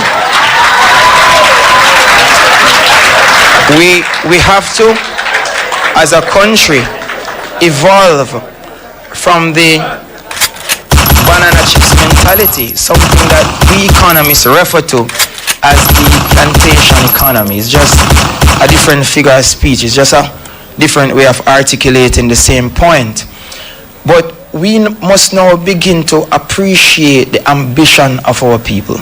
And what we're seeing is that the government boasts so much about low unemployment is that they really don't get the picture of the ambition that dwells within each Jamaican and what is it that we want for ourselves, our communities, our towns and cities, and by far our country. So when they talk about minimum wage and they speak about increasing it from $15,000 per week to $16,000 per week, that's $100 per week. That's $400 per month. 12 4 is 48. Oh my God, if you're working minimum wage, it means that you're working about $5,000 per year. And it sounds a bit trivial, doesn't it? Hard working Jamaicans, well-thinking Jamaicans, Jamaicans with ambition to be their best selves are restricted to the idea of minimum wage. This PNP government has recognized that minimum wage cannot take us far, that exhausting the extensive margin and employing our people for twopence, a certain name? Twopence? Employing our people for twopence is a 1960s 1860s, 1760s type of mentality. The world is now using the Internet of Things, using the 4th and the 5th industrial revolution to create what we call unicorns. Unicorns are companies that make over $1 billion in no time. When you look at Jamaica's GDP, our GDP is about $18 billion. We can run it off to 20, and it has been the government's ambition since they came into power in 2016 to achieve 5% growth. They dubbed it 5 in 4, and they wanted to achieve that 5% growth by 2020, right? It is now 2025, and we're still stuck at our usual 1% growth. It shows you gross mismanagement of the macroeconomy, right? And its lack of understanding, because when they came with the Ministry of Economic Growth and Job Creation, we recognized the flaw and said that ministry, if it is to be articulated properly, should be the Ministry of Wealth Creation and Economic Development, because those two phrases are the phrases that are going to allow employment to take place and most fundamentally GDP growth to take place. So we're talking about technology. We need technology in education to help our students to learn. We need them now to move from that 18% who graduate with CXCs to at least 70% graduating with CXCs. We need proper AI systems to check and balance all the students coming from the communities who are going to school, to be registered at school, to make sure that they are in class learning, and also support services. Because as an educator myself, I can tell you that there is a silent revolution taking place in how people are educated. The days of dictating to people and chalk and cheese and so on, it's a thing of the past. These students are learning far faster than we are, and they have far greater resources, and it's up to us not to belittle technology and keep Jamaica behind, but it's up to us to embrace technology and learning, and to give our young people the foundation that they need, and to support them using artificial intelligence, because many teachers believe that artificial intelligence is going to compete with the student and also compete with them. No. Artificial intelligence is a tool that is going to allow the students to learn more information per unit of time, and allowing them to become more productive. Because productivity and the intensive margin is what our aim should be geared towards extending. Technology in finance, very important. We're losing the ability of cash to move quickly. Gone are the days you want to transact business and you send the money through the bank transfer, and the person is in the line waiting from 9 p.m. You send the money from 8 a.m. in the morning, and sometimes it goes through, sometimes it does not. We need financial solutions that are quick and right on spot. And the People's National Party recognize this, because we need fintech solutions. We can't say, okay, somebody wants to do something in Montego Bay. We go to the bank 9 a.m. in the morning, we send the money is not going to them until 3 p.m. that afternoon. That is slowing up the locomotion of the lifeblood of the economy, which is money. So financial technology is going to be very important if this country wants transactions to move faster and they want more output per unit of time. We love the agricultural industry, and technology in agriculture is number one on our list as well. Our leader spoke of it. He's going to prepare an agriculture fund, and this fund is going to be used to improve how technology is assisting the agricultural industry to grow. Jamaica agricultural industry depends on water, it depends on inputs, right? And it faces challenges, drought sometime, flood sometime. Prices are high in July, prices are high in December. Prices high in July because of drought, prices high in December because of flood rains that damage the crops. We need now these micro dams that Michael Manley spoke about. They are relevant in the 1970s, and they are now relevant in 2025 with the infusion of smart technology that will track and monitor how water is distributed to these crops, that will allow us to grow more crops per unit of time, allow us to grow more crops per space, because technology has assisted many countries around the world to improve their agricultural output, and technology will allow Jamaica to improve its agricultural output. Fundamental. Technology in healthcare. One of my uncles died yesterday. He went to the Cornwall Regional Hospital. He was healthy on Sunday. All of us eat Sunday dinner, all a good time. Yesterday morning, him say him chest a tighten up, and him go Cornwall Regional Hospital, and by 8 p.m. him dead. This is very disheartening to me. I'm standing here in front of you with tears in the back of my eyes, because the healthcare system, and we cannot reiterate how this government is PRing their way through the healthcare system, while innocent Jamaicans are dying left, right, and center. And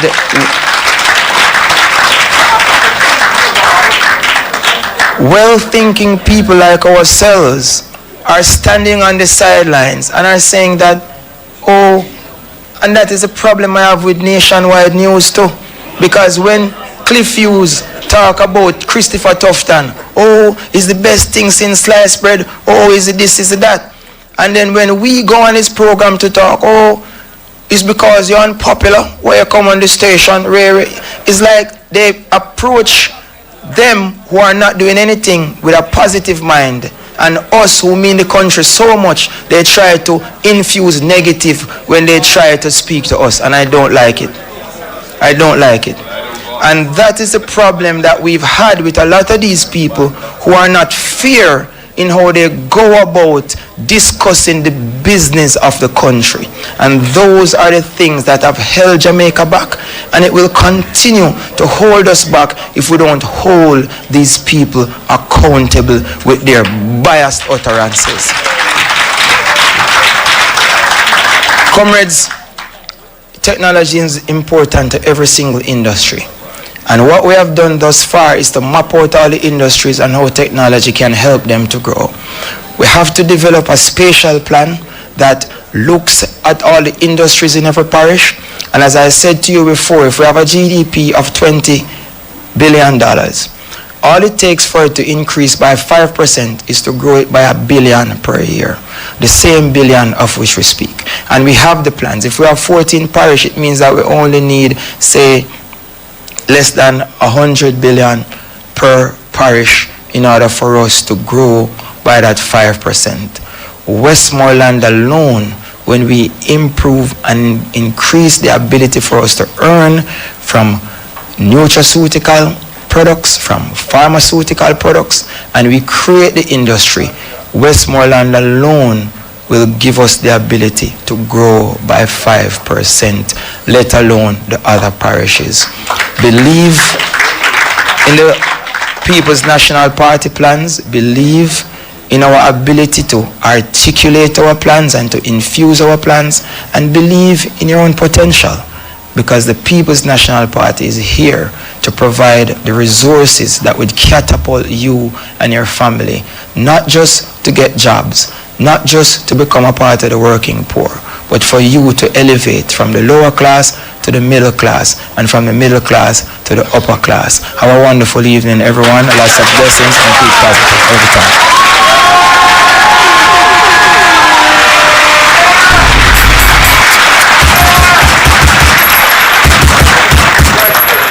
That was inspiring, wasn't it? So because you're so inspiring, I'm going to return your phone. So, thank you, Dr. Horton, for that inspiring, captivating, and simple but elevating. Simple but not simplistic. Was I right when I told you he was able to break down those intimidating terms? And so, thank you for breaking it down so clearly. Real economic growth happens at the intensive margin when we use technology to improve how we work and what we produce, and at the extensive margin when we bring more Jamaicans, especially our youth, into the economy. That's the kind of inclusive, tech-driven future the People's National Party is committed to building. So a round of applause to Dr. Andre Horton once more. So on the 5 Gs of the cultural economy, we have Dr. Deborah Hickling Gordon, Shadow Minister on Culture and Creative Industries, coming to us. Please make her feel welcomed. And we ask for her presentation at this time. Here you go. Clicker. Thank you. Good evening, ladies and gentlemen. Party leader, colleagues, all. As Andre said, those who are comrade-minded, ladies and gentlemen. One of the things that I have found out going around the country supporting a number of the candidates who are running for the People's National Party, as I'm not running myself, but I have put myself forward as the representative for the cultural and creative industries. That's my non-geographical constituency. I found that there are a lot of people who don't know what the cultural and creative industries actually are. So I'm going to use an example to see if I can get everyone in this room, particularly those of us from our movement, to understand exactly how the two concepts come together. Last week, a song dropped. It came out of a movement. It came out of a heart movement to rescue Jamaica. It came out of a fervor of a people who had said enough is enough. And this song is not a new song. It's not a contemporary song. It come from a long time. And those of us who sang it, or those who sang it, because I wasn't one of them, those who sang it before know what it means. And it have deep and resonant meaning. And it has deep and resonant meaning to people who are of the People's National Party. Because that's who they are. That's who we are. The ideas encapsulated in that song are about what we feel and we know and we think instinctively, right? But then we remix the song. And a new generation come and take up on being a blood and fire comrade. And it means something different to this new generation. It means commitment in our blood.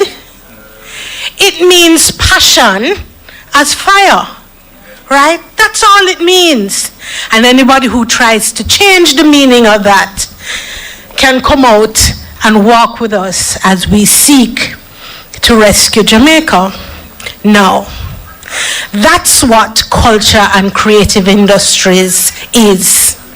It is what we feel, what we know, who we are, what we believe, what we do, how we behave, how we think, how we move. But it is also the production of that expression into a tangible form that we can listen to, that we can hear, that we can post, that we can send, that we can sell. Yes, and that's the creative economy side, because we're creating value out of what we feel. Now, that's culture and creative industries, and it's time we take it seriously. It's time we recognize that there's great value in that process of taking what we feel and understanding that what we feel is not something that we need to be ashamed of, because it's not empirical and because we can't count it and because we can't hold it and we can't feel it, because it's of us. Yeah? And that's why we have to invest in it. So that's culture and creative industries. I'm an audiovisual, everything. I have been a television producer for many years, so I think in pictures and I think in visuals. And so I want to share a little presentation with you. We're at a turning point, ladies and ladies and gentlemen, Jamaicans all. The next administration is going to determine how the cultural and creative sector urgently receives the required structured investment, formalization, and development to grow. In order to grow, these are the things it's going to require. And I usually say when I'm speaking to people, particularly people in civil society, that whatever government comes to power, and we know which it will be, there is going to have to be a level of investment in culture and creative industries, and we're going to have to grasp it and be clear about that. And so we have to understand what that means. What we did is we put together a team. The party leader named a spokesperson's team, and we put together a task force. And we looked at the culture and creative industries, who we are, and the creative expression that exists. And we decided that it was clear, 10 years ago, Most Honorable Portia Simpson Miller came to understand that the thing was fragmented. There were a number of different voices that were speaking to the issues of culture and creative expression, and she put together what she called the National Cultural and Creative Industries Commission, and it brought all the ministries, there were 6 of them together, to deal with putting together policy. But other things she did, which was really revolutionary and important, is that she decided that we needed to get all of the professional organizations in culture, music, art, the filmmakers, the persons in media and so on, bring them together so that they would be a part of the decision making. And some of the ministers who were there at that time are in this room at the moment. And they all came together and started to put together a framework. We left this framework for this government in 2016. We also left a number of ideas, including the ideas coming out of the Ministry of Tourism and Entertainment, like the special entertainment zones that Damian Crawford had authored. And there were other programs coming out of the Ministry of Youth and Culture that were very, very important in terms of determining who we were. And we wanted to bring them all together under a framework. The Prime Minister did that through the NCCIC. Now, 10 years later, that commission has never, ever met, not once. It was not recommissioned. And what that means is that there has been very little, and certainly very little formal participatory governance in terms of an institutional framework for cultural and creative practitioners to be a part of the decision making for their sector. And this is one of the first things that we are going to seek to do, to bring back the National Cultural and Creative Industries Commission to ensure that cultural and creative practitioners are a part of their own decision making. Now, this team that was put together, we started to look at what Comrade Julian Robinson spoke to us about in terms of the sustainable growth strategy, education, energy, emerging industries, and efficiency. And most of us are represented here today. Emerging industries would include technology and the cultural and creative industries. So we took that on, and we took on the party leader's notion of what he meant when he said he wanted to see change, and we started to look at the cultural and creative industries. And one of the things that I found most of all is that the cultural and creative industries, there's a major issue in culture and creative industries. There are some people who believe in art for art's sake and culture on its own, and culture as something that is organic and is a part of us and should not be included in the issues of money and economy, which you see on the other side of the scale. As a government, as a modern government, one of the things that we have to do is find the appropriate balance. And so that's another one of the issues that we have found that we're going to be using to move the cultural and creative industries forward. Because we can't neglect the notion that we're in a situation where we have to be growing our economy. And in growing our economy, we have to diversify our economy. And that simply means, as Andre said, we need to be finding new ways to be able to grow our economy, and the cultural and creative industries is one of those. Why? Because it is our competitive and comparative advantage. And what that means is we are good at it. We do it well. We spread our culture and creative industries to the world, and people know us for it. Whenever we go anywhere in the world, somebody is going to say to us, Bob Marley, or they're going to say to us, Usain Bolt. These are the people who become important as a part of the cultural and creative sector. So we have to find the balance. It is a $3 trillion US industry.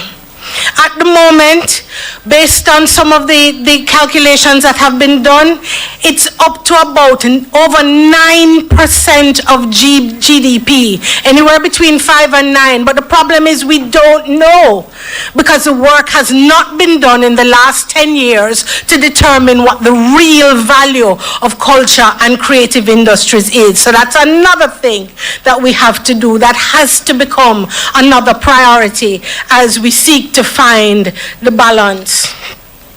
The other thing is we have to define what culture and creative industries are. 20 sectors, ladies and gentlemen. 20 subsectors of the cultural economy. Media, music, audiovisual, and each one of these subsectors has over 3 industries, which means we have at least 60 industries from the culture and creative industries. Now, if we look at 60 industries, building out 60 industries, we see an immediate path to growth. When we put together the elements of the emerging industries, we see that we are well over 20% of GDP. We have to formalize these figures. We have to ensure that the numbers are clear, but very little work has been done to put these figures together in the last 10 years. Why? There's been no policy. There's been no plan. There's been no strategy. There's been no structure. And this is why, as the party leader said in his presentation to Parliament, that cultural and creative industries, they continue to grow, but in spite of government intervention, because very little is done to coalesce the culture and creative industries. So there are a number of things that we have to do. These are some of the things that we need to do. We need to create a strong ethical base. We hear the songs on the radio. The other day, I was driving down the road and I stopped beside a bus. The bus black, tint up. And I can't even begin to tell you some of the music that was coming out of the bus. And we know that there are laws that should prevent that. But there also has to be an element from a cultural perspective to see how we can make some of those changes and influence some of the change that is required in terms of an ethical base in our cultural and creative industries. We need a national framework. We need to eliminate what we see now as arbitrary projects.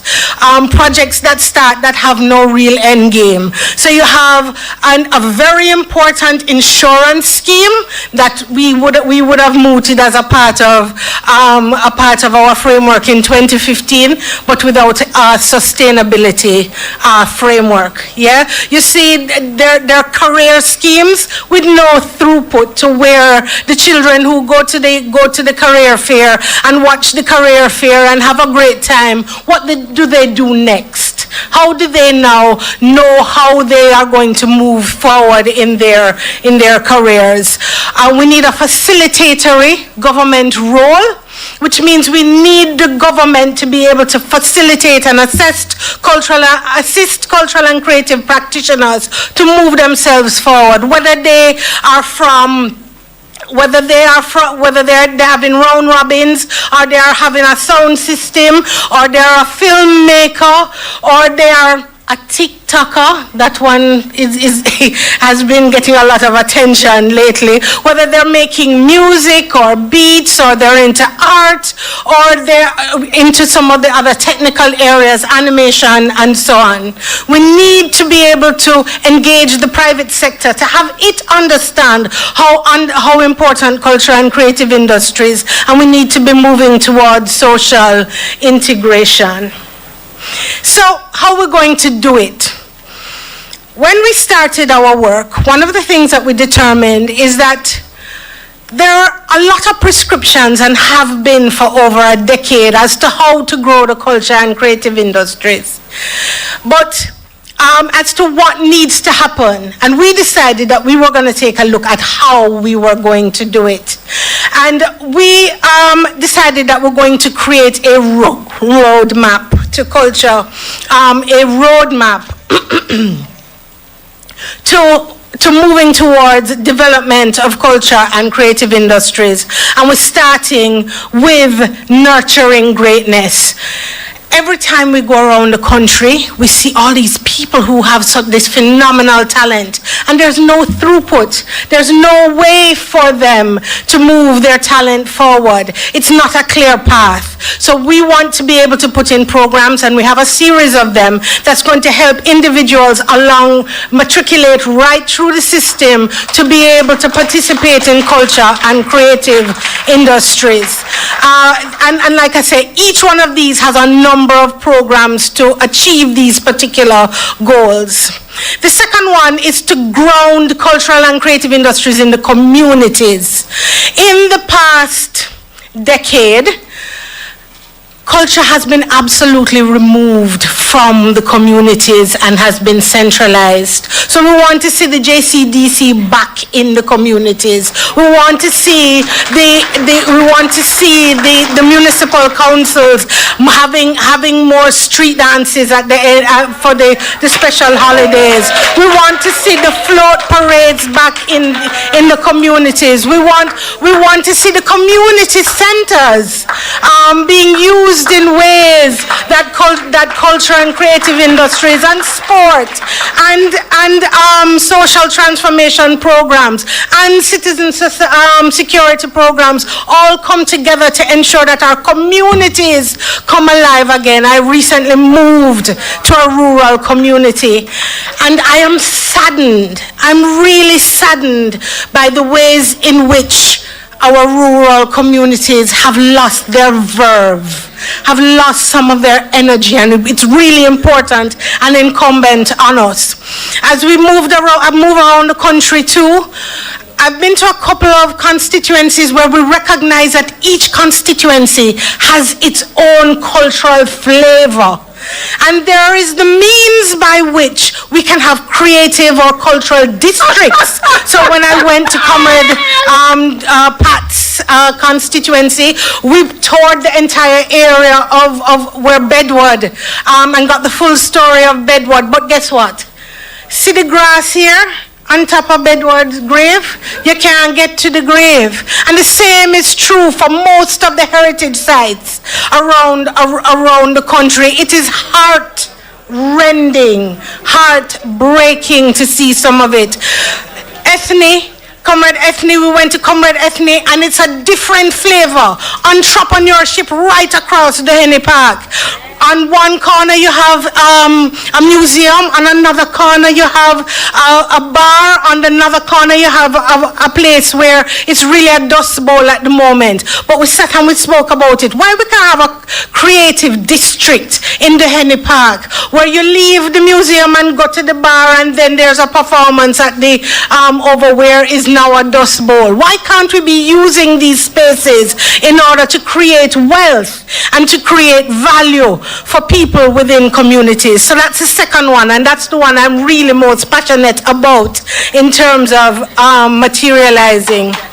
The third one is going for growth, putting in the structures. This is a technical one. There's a lot of work that needs to be done, and I'm not going to try to explain it here, but it's a very technical process of trying to onboard cultural and creative industries as a part of the economy. It's something that I've spoken a great deal with the party leader, who understands this process, because this is what he does. He's a solutions man, and this is one of the areas. It's going to take a lot of research. It's going to take a lot of legislation, and this is where the $1 billion fund comes in, where we're going to be growing businesses, cultural and creative businesses, from little small businesses of all cultural and creative stripes, yes, from every sector.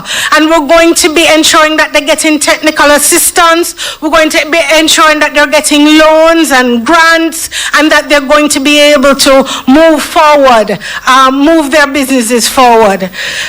The fourth node is governance. Now, that's actually one of the biggest problems we have in cultural and creative industries. It's not the sexiest, but it is the most critical, because we have a problem with transparency. a big problem with transparency.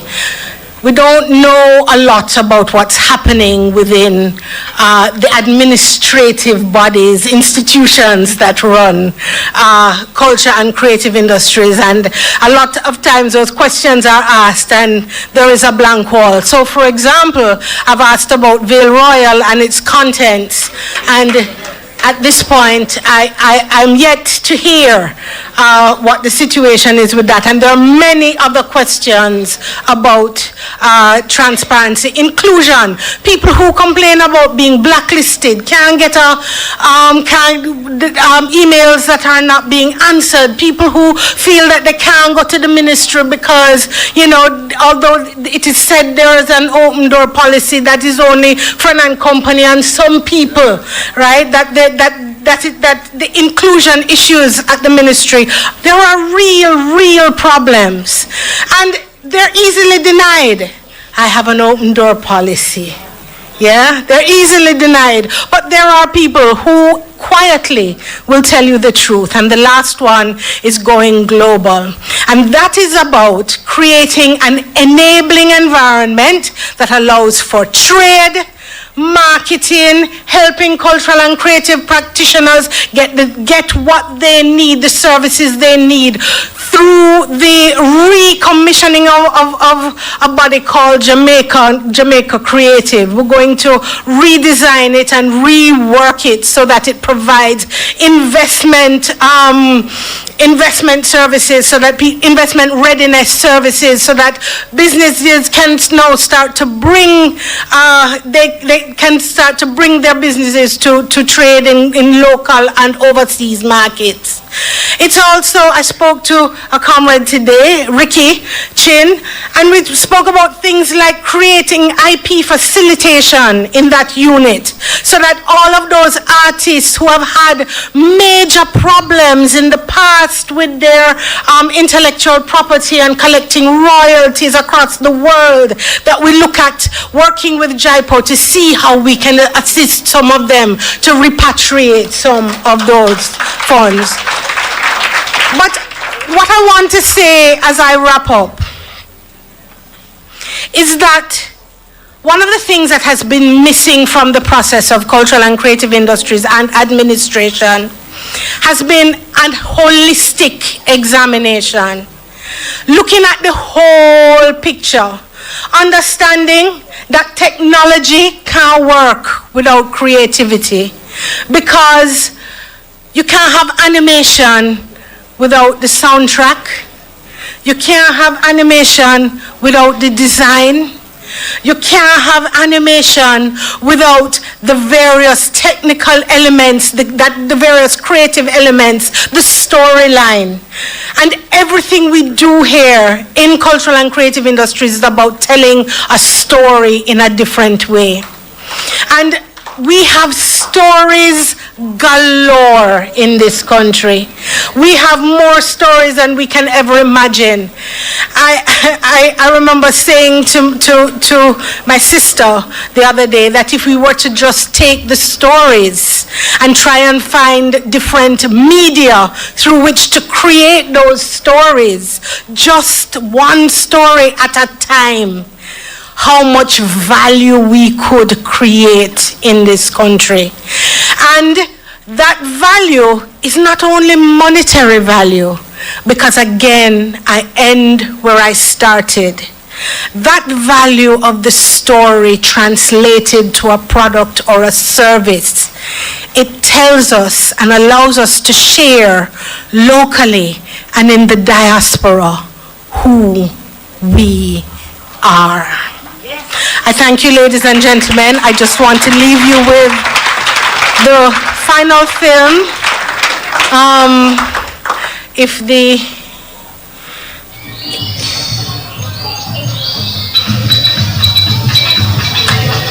Culture is who we are.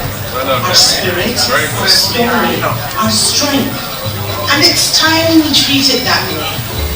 PNP introduces Project G, a 5G cultural economy strategy. It's the beating heart of the PNP's 4E Sustainable Growth Plan and emerging industry. We begin by nurturing greatness, building cultural confidence, protecting heritage, nurturing talent at every level, grounding, reviving the cultural soul and the economy of communities and towns island-wide, growth, structuring the cultural economy to unlock wealth through creative enterprises backed by a preliminary $1 billion development fund. Good governance, bringing structure, fairness, participation, coordination, clarity, inclusion, and in particular transparency to cultural leadership. Global reach, expanding our influence through strategy, investment, infrastructure, technology, and trade. This is Jamaica's time. This is Jamaica's plan. This is Project G.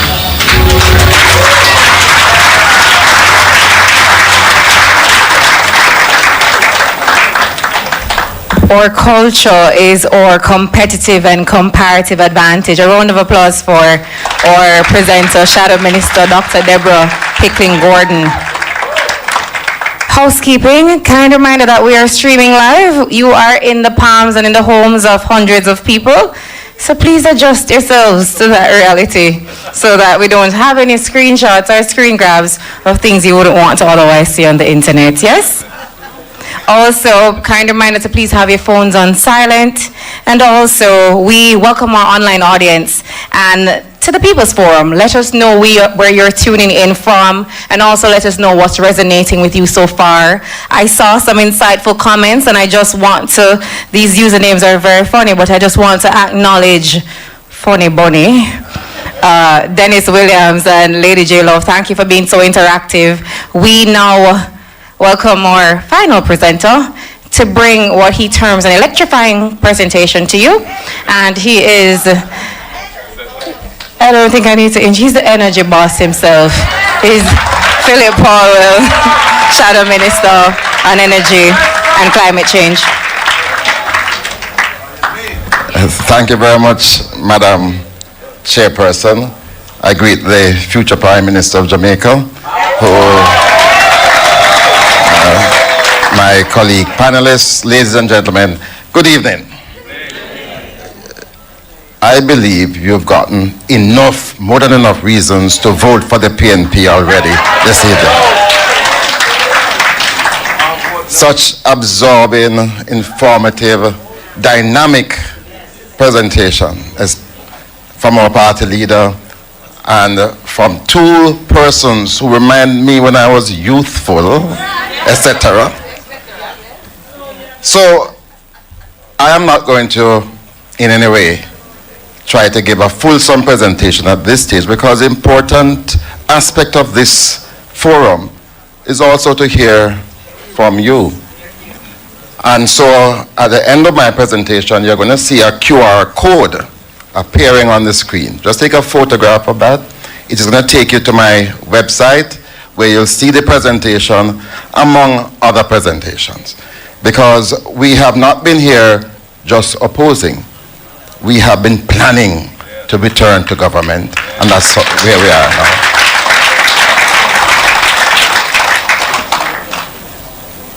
Things are tough for the Jamaican people. Times are hard.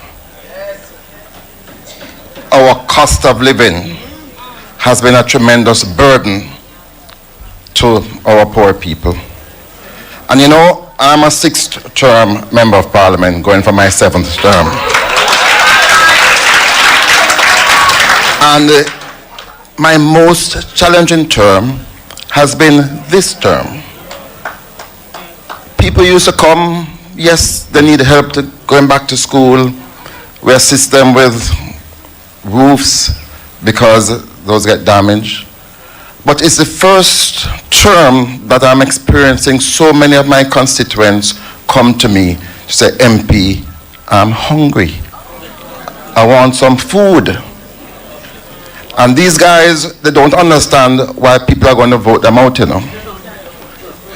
Because people are suffering, people are hungry, and this hollow ring of prosperity, pun intended, aggravates people. You know, it is in the era of energy that we have seen the tremendous impact of cost of living. And it's twofold, because yes, as consumers of electric energy at home, we have seen from 2016, when the price of electricity was about 23 US cents per kilowatt hour, 2016, to today, it's 40 cents and climbing. And that affects everything else. So when you go to buy sugar, when you go to take a taxi, it affects all the goods and services that we produce. And it is also largely responsible for our lack of growth. So it's two things. You have the cost of living going up, driven largely by energy, and you have no growth taking place. So even those persons who are employed, their income is not improving because there is stagnation in our economy. And today we are presenting to you certain, I believe, clear strategy to address that. And I welcome this, even though I'd have preferred to have a debate with the Minister of Energy. So I'm using this opportunity to once again to call out Darrell. Come and debate me in front of our studio audience where people can ask questions and we can answer questions. We have a lot of work to do. And there are certain things operating in our favor. Firstly, we have the emerging JPSCO license that in many respects has prevented us from doing some of the things that we want to do. But unlike the cable and wireless license, which still would have been running because that license would have expired in 2038. And thank God we had a government that had a vision. And as I say that, I'm so happy to say Yvonne McCullough-Sobers, who was the first chairman of the e-learning company, and of course, they were twinned with Universal Service Fund, and I and the government, we were the proud parents of those two institutions that continue to serve the country. Very good to see Yvonne. But an important date is emerging when the government of Jamaica, by the 7th of July, must indicate to JPSCO what it is going to be doing with the license. And all I'm hearing is that consultations are taking place. This consultation, if I were a minister, would have taken place in 2023. And we've been in a position today to say to JPSCO, here is the plan. Here are the negotiating terms we are proposing. And just as we did with cable and wireless, to sit down and to make sure that the Jamaican people benefit in the long run. And what are some of the things we want to do? Firstly, when you go to pay your electricity bills today, 20% of that bill is not from electricity that you use, you know. It is from electricity theft.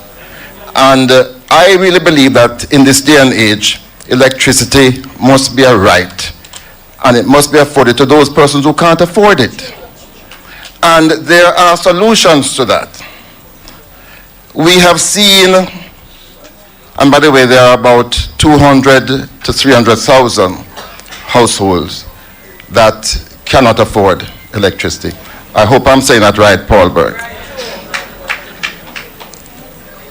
We have seen, because we did it, when we established the first solar farm in Jamaica, in Wigton, in Content, in Clarendon, where you can generate electricity at a fraction of the cost. And today, with the improvement in the technology for solar panels, and the price has come down, with the improvement in the technology for inverters that convert the solar into direct energy, and very importantly, with the improvement in the technology for storage. That was a problem that we faced with renewables. That yes, the sun shines only in the daytime, the wind sometimes don't blow, but we could not capture and store that energy for when the sun is down or the wind is not blowing. We have seen in the last 5 years, the government hasn't seen it as yet, but we have seen the dramatic improvement in the technology for storage, batteries, so that today, if you have enough batteries, you can be supplying electricity for 24/7. And we're going to be utilizing solar to effect rapid changes in those communities that cannot afford electricity. And we're going to be establishing mini grids using solar, and we're going to be enabling our people who can't afford it, who have to be running and hiding when they see police coming, to pull down the wires. That will be a thing of the past. But very importantly, we want to empower you, every single Jamaican. And I'm going to tell you why it won't put JPS out of business. But we want to empower you to generate your own electricity. And that is what we call power for the people. Power for the people. And we are coming up with a creative scheme to assist you in funding. Not going to be entirely free. But the good thing about what we are planning to do is that we are going to enable you as well, apart from providing your own electricity, to generate sufficient so that you can sell additional electricity to the grid. So you're becoming a producer rather than just a consumer of electricity. We say power for the people. Power to the people. And then there are some other things that we have to do in the reforms that will have to occur. Right now, JPSCO has this right of first refusal. So that whenever you need additional capacity, they have a preferred right. We have to abolish that. You know I believe in competition. So it's going to be subject to full competition, and whoever comes with the best technology and the cheapest price will be those generation that will be procured and will be supplied to the grid. So that's one area. Secondly, we believe that our special economic zones have not done as well as was intended because of the high cost of electricity. We believe that as we move for growth, we have to empower these zones to generate their own electricity. And so there's going to be a special carve-out. Just as though each of you will be able to do your own generation, we're going to empower those people who operate in the special economic zone to generate their own electricity as well. There are so many other aspects of energy that we really ought to talk about. But I'm mindful of the time. So let me now shift a little to two important areas. The environment, and the environment is not a third cousin. It's going to be front and center to all that we do as a government. And of course, climate change. The environment, we have a tremendous responsibility. Recognizing that whatever we do to increase our capacity to grow could have a negative impact on the environment. But we are all about sustainable growth. And I know whenever a cabinet submission is placed before Mark Golding, he's going to be asking 2 or 3 critical questions. What impact will this have on our environment? And how are we going to mitigate that impact? He's also going to be asking Floyd, what impact will this have on our disabled community and the elderly? right? But we're talking about the environment now. We have to ensure that our laws are enforced because we do have elaborate laws, detailed laws that are not being observed. So recently, they went into my constituency and at Fort Rocky. And overnight, they dug up the mangrove without regard to the law and to the environment. That can't work any longer. That will not work any longer. We have to ensure that where people are allowed to mine, they mine there and leave the other areas so that they can be preserved for future generation. I'll say a word about climate change. Now, many people hear about climate change and they don't understand how it relates to you, your lives. Climate change is an existential threat to mankind, and it is as serious as that. And unlike the environment, where we have greater control and we have a tremendous responsibility, our contribution to climate change is minuscule. We don't generate enough industrial activity to affect the tremendous growth in carbon dioxide in the atmosphere or to the greenhouse gas effect that results in the earth warming at record levels. So we're experiencing more drought, more ferocious hurricanes, etc., etc.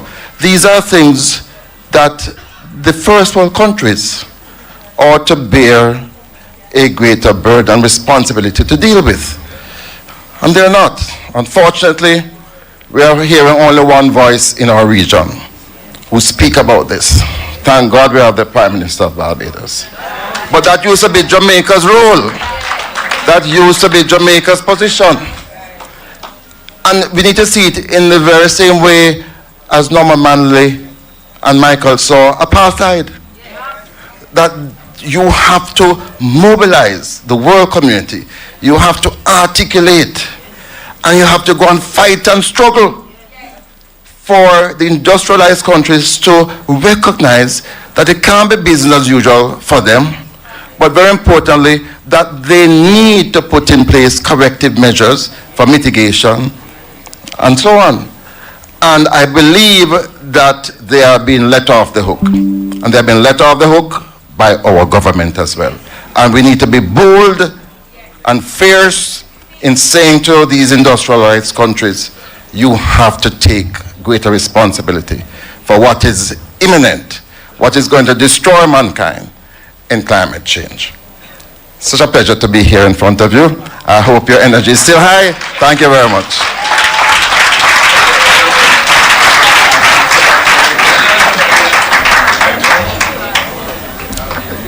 The People's National Party is giving power to the people.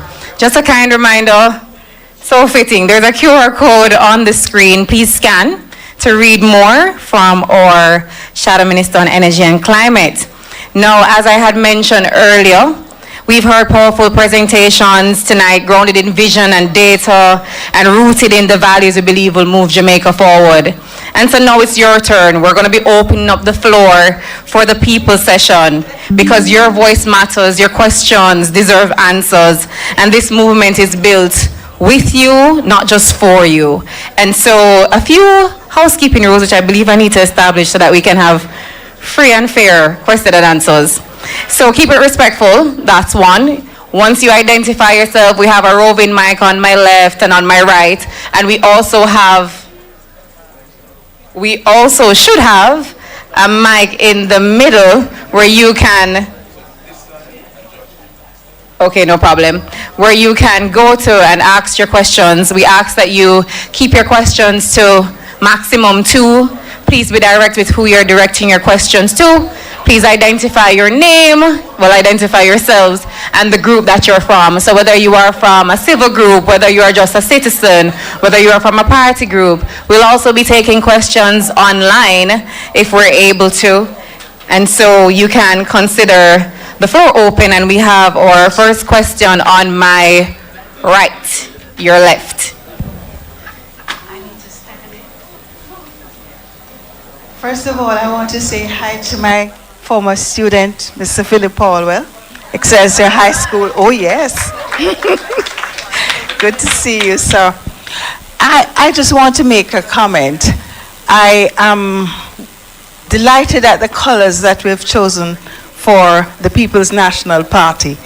I've been receiving videos almost every single morning, and you look so bright and beautiful, ready to take over.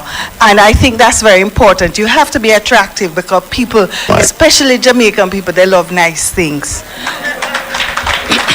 They love to look pretty and look beautiful, and we do. I think we're the better looking party. In every way. And secondly, I want to commend this particular exercise because for me, for the first time, I'm hearing what the People's National Party will be doing when we get into power. And the last thing I'm going to say, did you notice that they had no scripts? Brilliant. And I think everybody who presented did so very well. Time come. Thank you very much. Check. Okay, thank you. Thank you very much. Well, following your beautiful commendations, I would have loved to know your name. So I'm asking you kindly, once you raise your hand to ask a question, please tell us your name and where you're from. Well, I do know that she is MP Paulwell's former teacher. I'd like to know your name. Actually, I'm the retired senior vice principal and acting principal of Excelsior High School, our alma mater. Yes. And my name is I'm one of the 7 Alison Pearts in Jamaica, because there's another Alison Peart who, when she was seconded by Mr. Omar Davis from Ernst & Young, they used my file photo. Yes, and she's slim and fair, and I'm plump and dark, so you know. Thank you very much, Miss Alison Peart. We have a question on the left. Please identify yourself and ask your question and who it's being directed to. John Paul up here. I wore this shirt especially this evening because of the Portia's initiative. And I remember that the Operation Pride has given over 70,000 people access to land. Comet Goley, the incoming Prime Minister, I am pleased that you have seen it fit to give back the Jamaicans who didn't get any land from the slave owners land. And that initiative with the Portia thing, it's very intriguing. I really love it, and there are others who loved it also. But the question I want to ask, we have so much crown lands in the country. Is it the intention of the People's National Party to free up those crown lands to Jamaicans?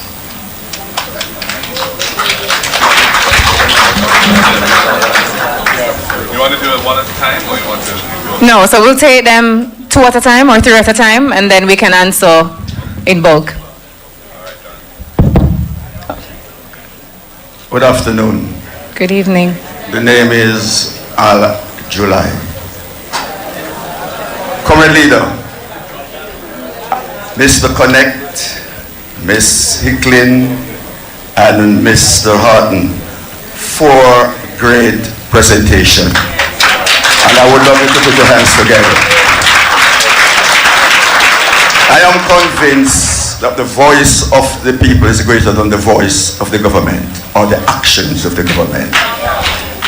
And because of that, I am proud to be a member of the People's National Party.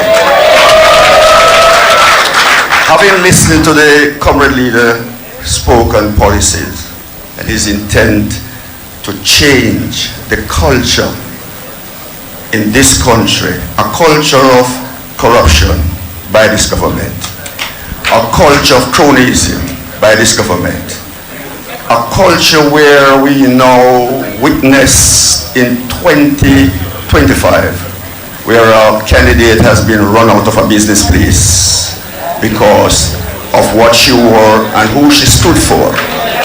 This is the platform and the ground that has been rolled for a dictatorship, third term for the JLP government. And we say no to that. And Comrade Leader, I want to say this to you directly. Since I'm in politics, going around the country, I must tell you this, that you have brought the People's National Party with one of the greatest unity of young people coming together. We call them the Millennial. I have not seen this kind of millennial activity for the longest while in politics, only when Obama was running in the United States. And I want you to give the Comrade Leader another hand clap for me, please. Comrade Leader, there are so many low-hanging fruits. I'm making a comment, I'm going to ask a question, please.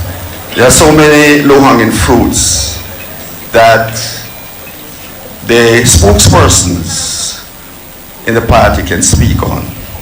But I must say this, I am not hearing the voices of many of them as I am seeing you and I am hearing you, and I think I need to hear from them more, because that is what the people are saying on the street.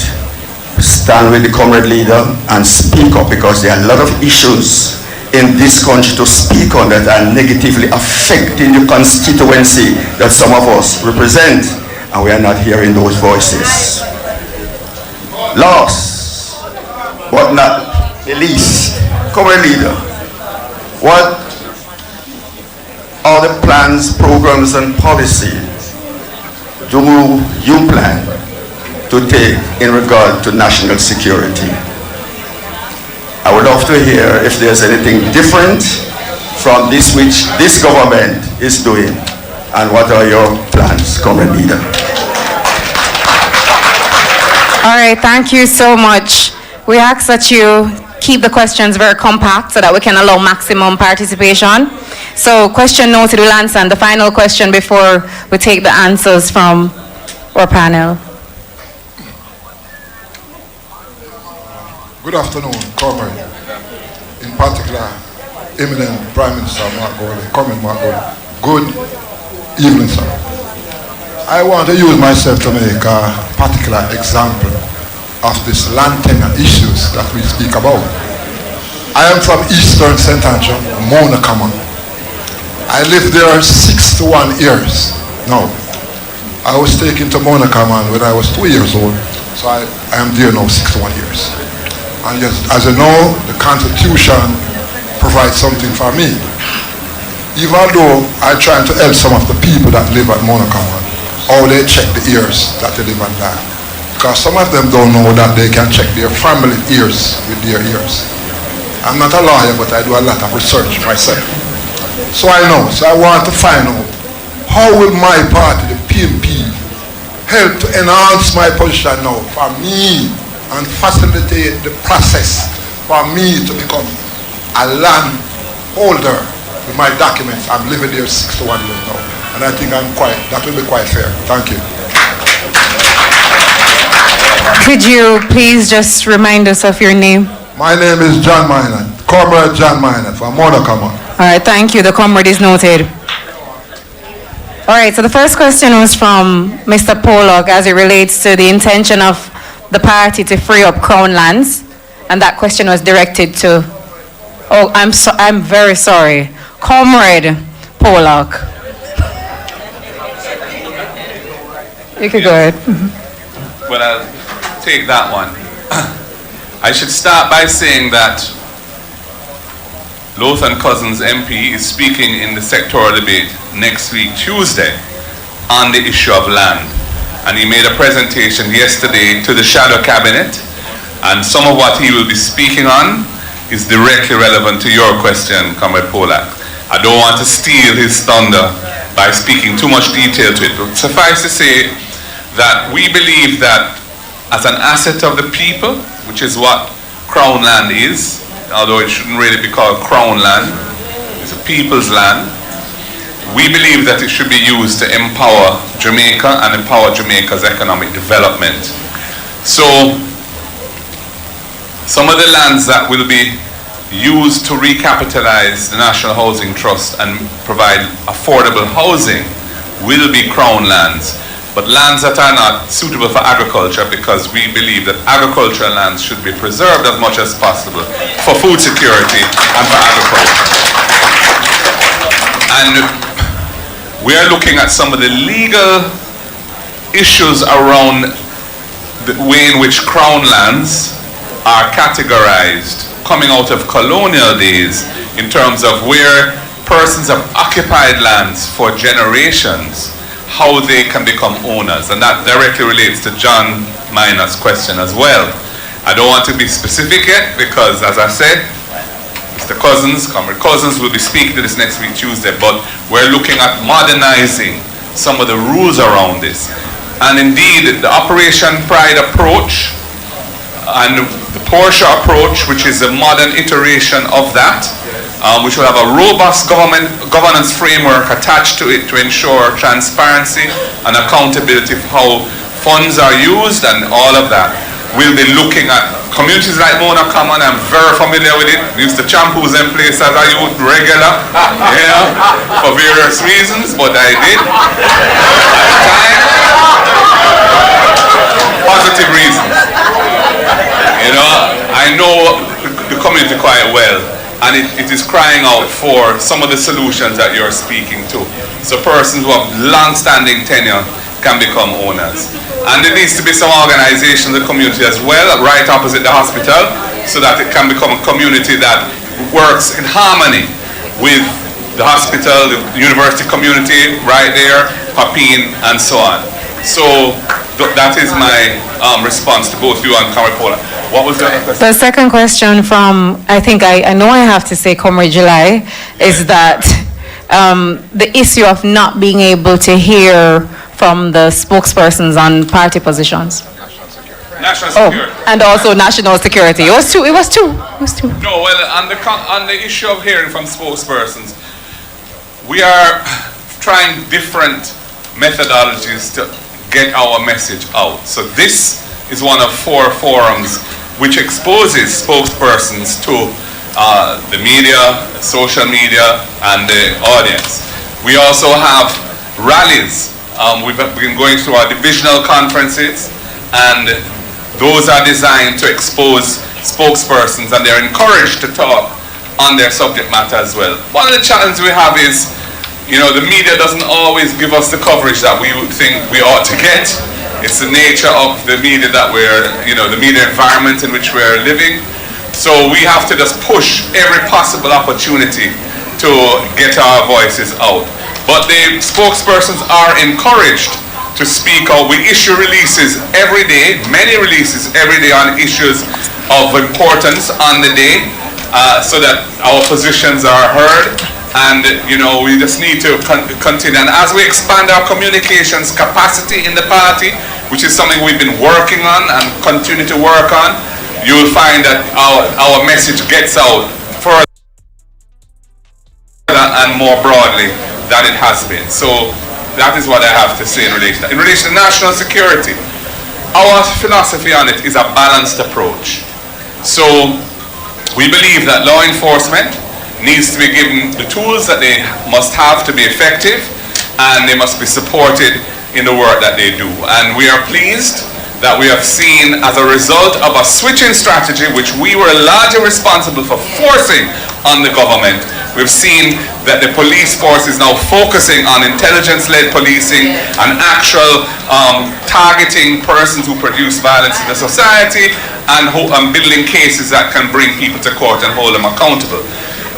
We are also in favor of greater accountability in the force by encouraging body-worn cameras to be worn, because we have seen where there is a strong feeling out there that it's not always, the use of force is not always proportionate to the risk, and the police need to protect themselves from those allegations by wearing body-worn cameras, so they can substantiate, if the needs be, that the circumstances justified what they did, and citizens can be protected from any tendency to overuse force. It's very important, and we encourage that. But we support the police and the great work they're doing, and we want to see it continue because we want the rates of violent crime in the country to go down.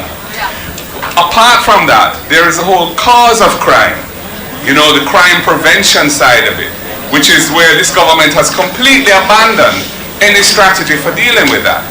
When we were last in government, well, first of all, under Dr. Peter Phillips, when he was Minister of National Security, the Peace Management Initiative was developed, which was a community-based mechanism for intervening in conflicts early and resolving them by persons who are trained and have respect in the community, ensuring that what is a relatively minor thing, but where feelings are generated, can become a cause of a series of events that is a spiraling series of reprisals, which is one of the biggest sources of murder in the country. So we believe that the Peace Management Initiative or something of that type needs to be revived, and there's a role for it. We also started Unite for Change when Comrade Peter Bunty was Minister of National Security, and Patricia Duncan Sutherland was very involved at that time in that program. It was discontinued, and the PMI has been defunded. What we now have is the government effectively outsourcing to the private sector any kind of major social intervention to try and reduce crime through prevention. And unfortunately, Project STAR, as wonderful as it is, it doesn't have the funding to be a national program. We need to get behind that type of program, make it a national program, so that we're dealing with some of the issues, anger management, training opportunities, mentoring of people, gender-based violence and interventions around that, and affording women opportunities to remove themselves from spaces where they're at risk to other places where they can be safe. There's a whole culture and ecosystem of activities that need to be focused on at the community level to make our people less aggressive, demonstrate more love and understanding in how we deal with each other, and more respect in how we manage conflict. It's a cultural shift that's required, and that's why I've stressed the need for ethics in how we govern ourselves, and I'm seeing ethics in the broadest sense. And I don't think that a political movement can necessarily lead this. I think it has to be led by the other persons who are not seen as partisan political actors, but it's very important that it be supported by the government, because it's all going to be part of our strategy to make Jamaica safe and secure again.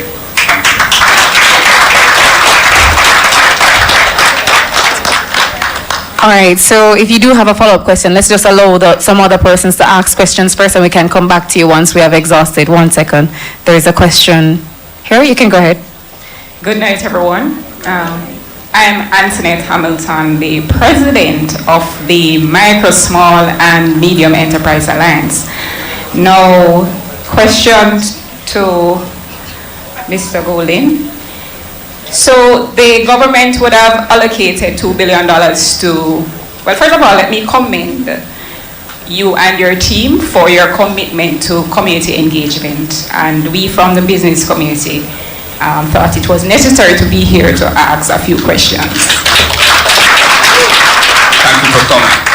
Okay, right. So the government would have allocated $2 billion to DBJ. Our understanding is that this is solely for loans.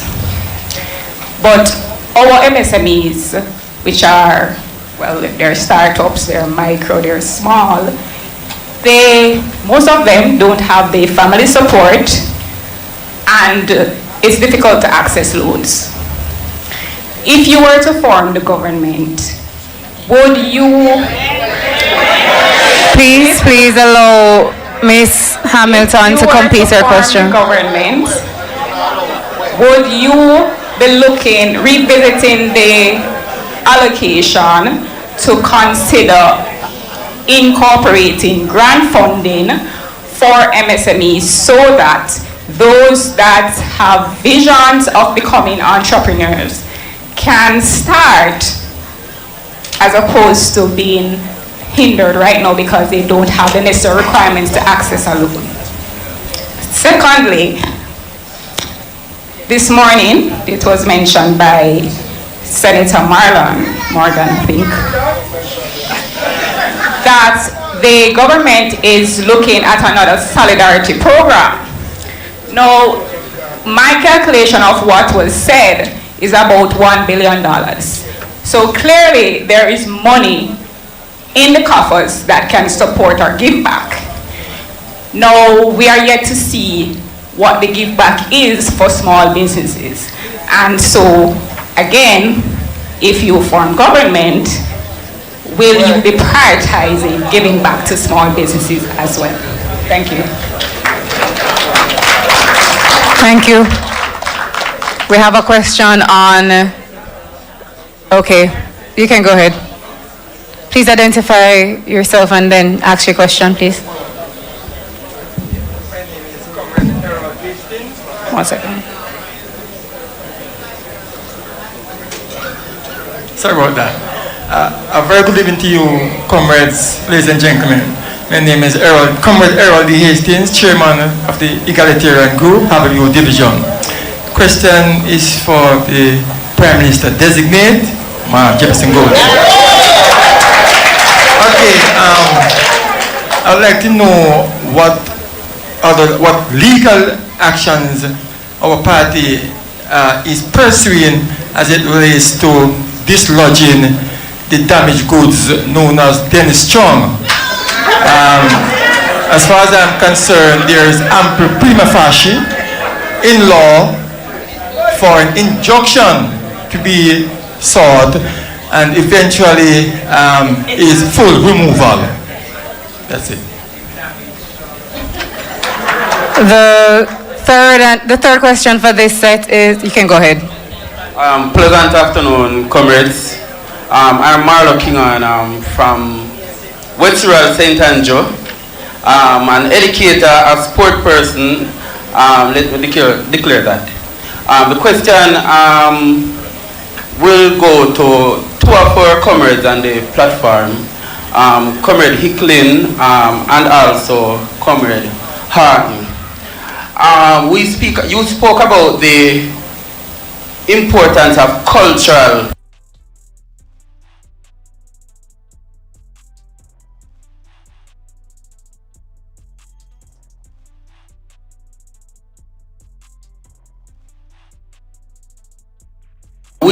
You spoke about the importance of cultural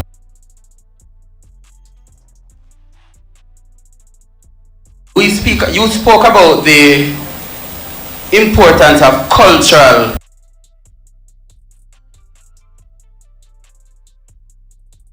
and also Comrade Harton. You spoke about the importance of cultural. You spoke about the importance of cultural.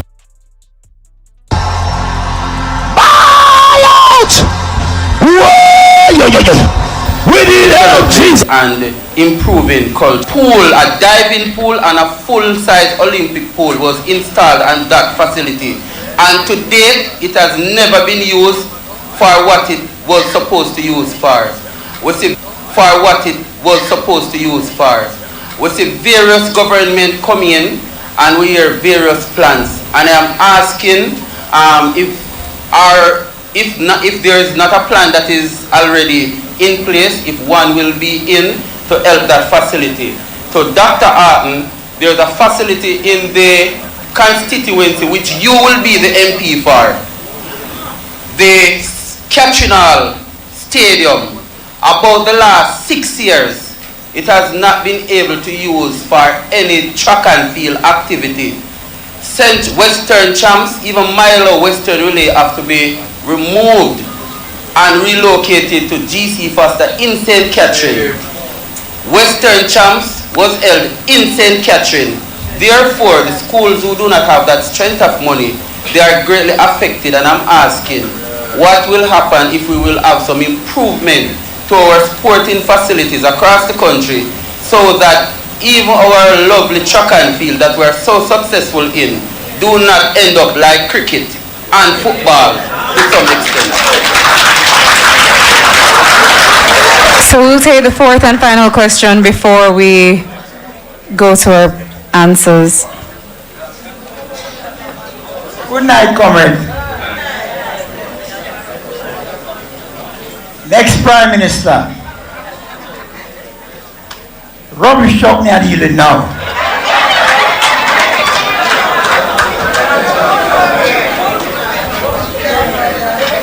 Tiena mini na clean.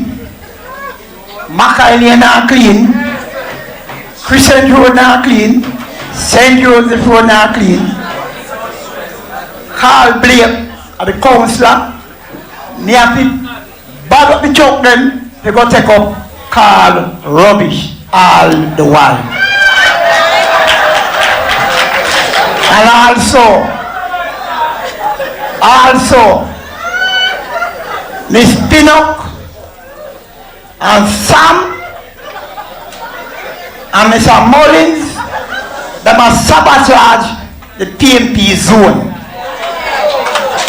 Next Prime Minister coming, want you step on it quickly as possible. Time come, use the next Prime Minister marching up Duke Street.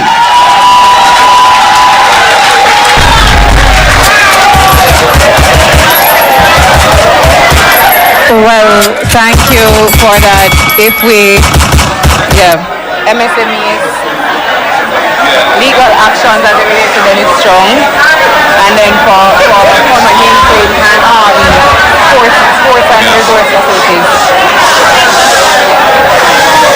So if we could just recenter ourselves for the answers to those questions. Yeah. Well, I want to thank the representative of the MSME community that came and has voiced their questions at this forum,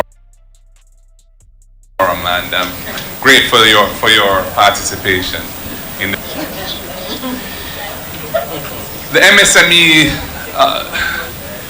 phenomenon is vital to economic development because it is a fact that much of the employment in the country is generated by small businesses, and it is also a means of social mobility in the country where persons who may have been historically disenfranchised, excluded, are able to pull themselves and their families out of poverty and into a much better quality of life for themselves. So from that perspective, the People's National Party sees the strategic importance of supporting MSMEs.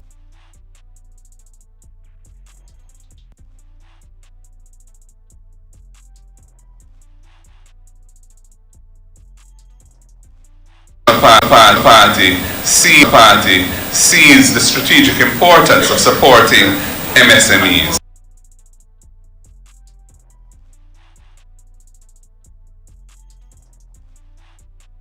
Party sees the strategic importance of supporting MSMEs.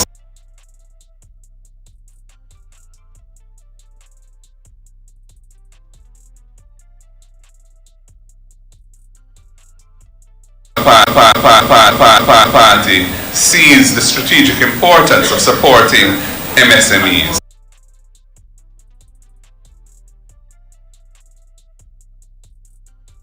Party sees the strategic importance of supporting MSMEs because we are big believers in social mobility, and which is very straightforward. I won't go into the details of how you access it, but it is very straightforward. I won't go into the details of how you access it, but it is very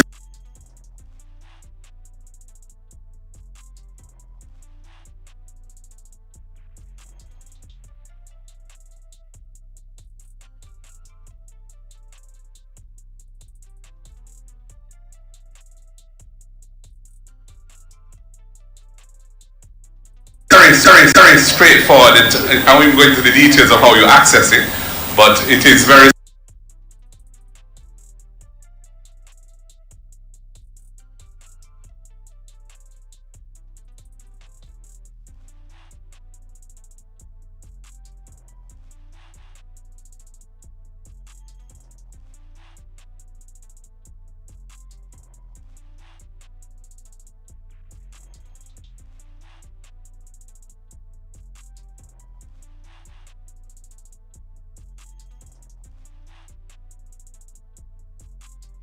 thinking about this? So the answer is yes, we will be looking at different modalities of distribution of funding, and it's critical that the DBJ focus on the outcomes of what they're trying to do and work back from that in terms of how they tailor their policies, rather than setting the policies and saying, well, it's not really working, but what can we do about it? And that is a different philosophy as to how we would approach this particular matter. The other question was the legal issue, the legal of the instance.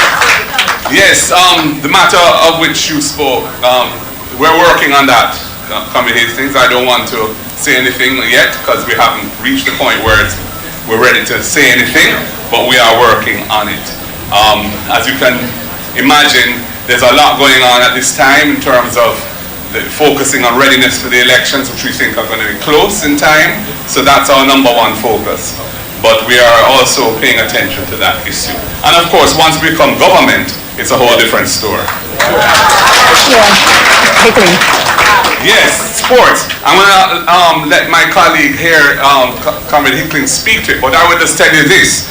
From my standpoint as a chairman of one of the leading Premier League clubs in Jamaica, and perhaps with the biggest fan base, I do see the need for the state to get behind sports at the community level and to invest in, I would say in particular, infrastructure, the physical facilities, in the case of football, playing surfaces, so that we can have the standards improved, because there is tremendous potential in sports to grow GDP and to create avenues for people from communities which are underserved and who may not be academically inclined to become top earners in the country.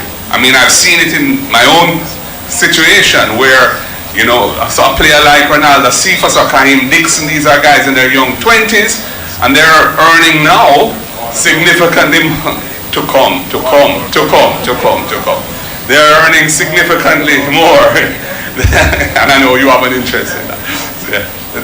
They're earning significantly more than degreed, you know, youngsters who have excelled academically and are in the job market for more conventional forms of career. So sports is part of it, and I'll let Debbie speak to it.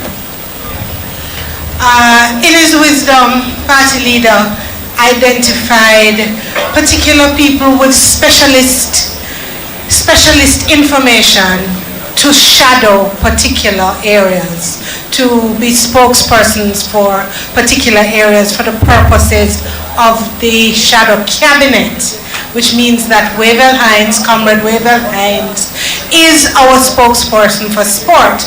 He has made a presentation to the shadow cabinet. That presentation speaks extensively to a development agenda for sport. At the moment, it sits as a part of a portfolio. When the election is won, they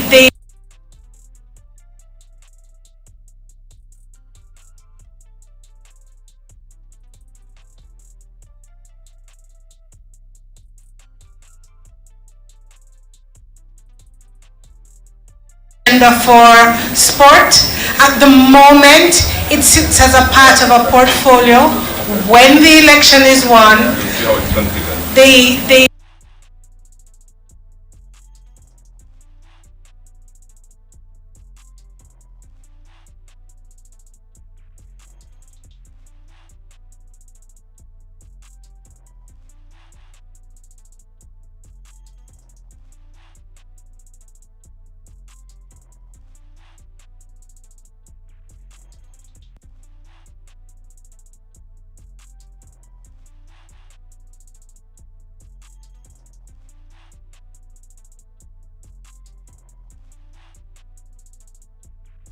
portfolio. When the election is won, the party leader will make a determination as to how the governance configuration. SAFE there is an acronym for sports, arts and artistry, financial literacy, and economics. We have a website, safejamaica.com, www.safejamaica.com. You can go and log on to that website and see all the wonderful work that we've been doing in Montego Bay. Having recognized that the sporting industry was on the decline, especially in inner city communities in Montego Bay. When I was growing up, a lot of the communities had their own teams. For example, I played for Mount Salem. I won the SDC under 15. We also won it under 17. We came third.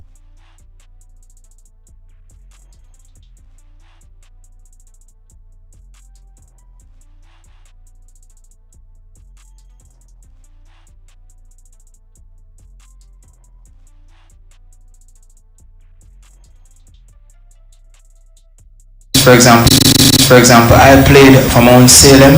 I won the SDC under 15. We also won it under 17. We came third.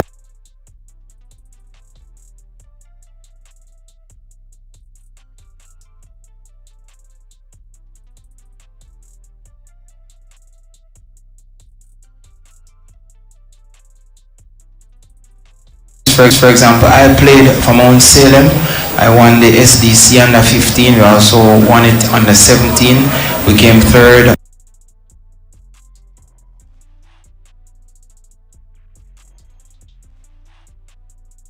All Island. And since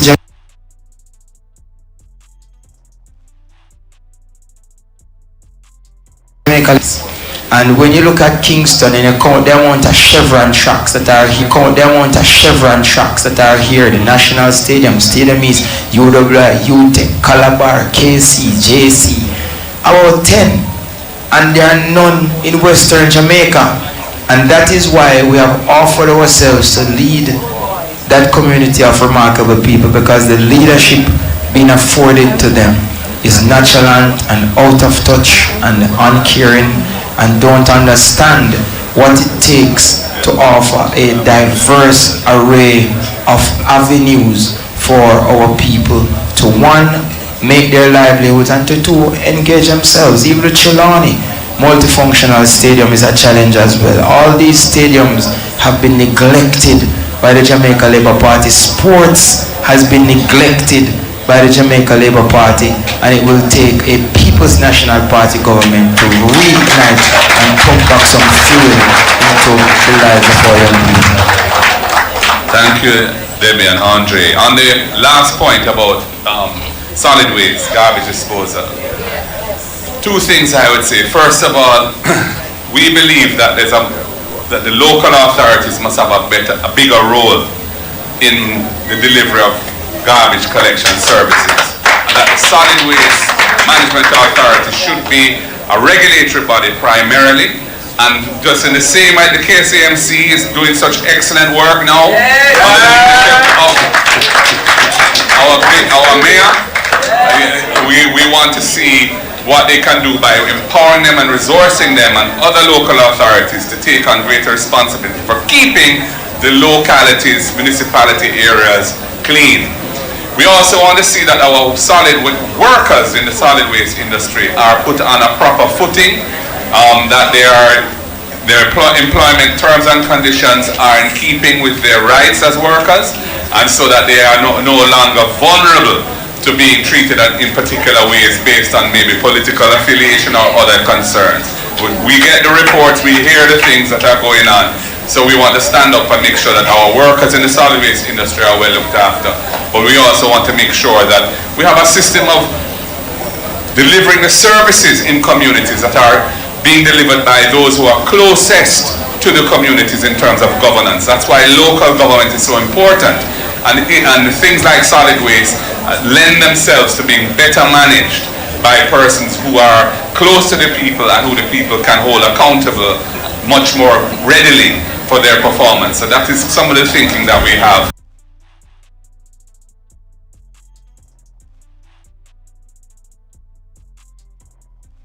Close to the people and who the people can hold accountable much more readily for their performance. So that is some of the thinking that we have.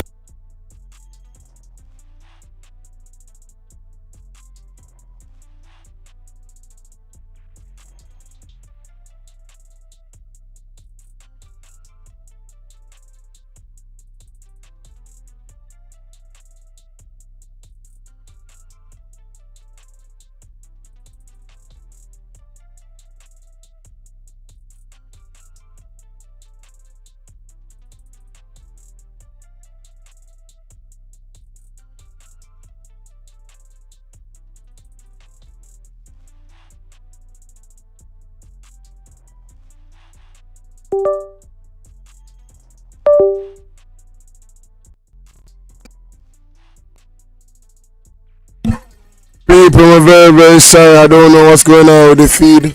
But here I go now. I forgot to end the live and I like it and behave that way. But that's going to end the live here. Thank you guys for being here. Again, my apologies.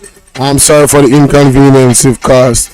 Alright, but it's not working out. Too much delays.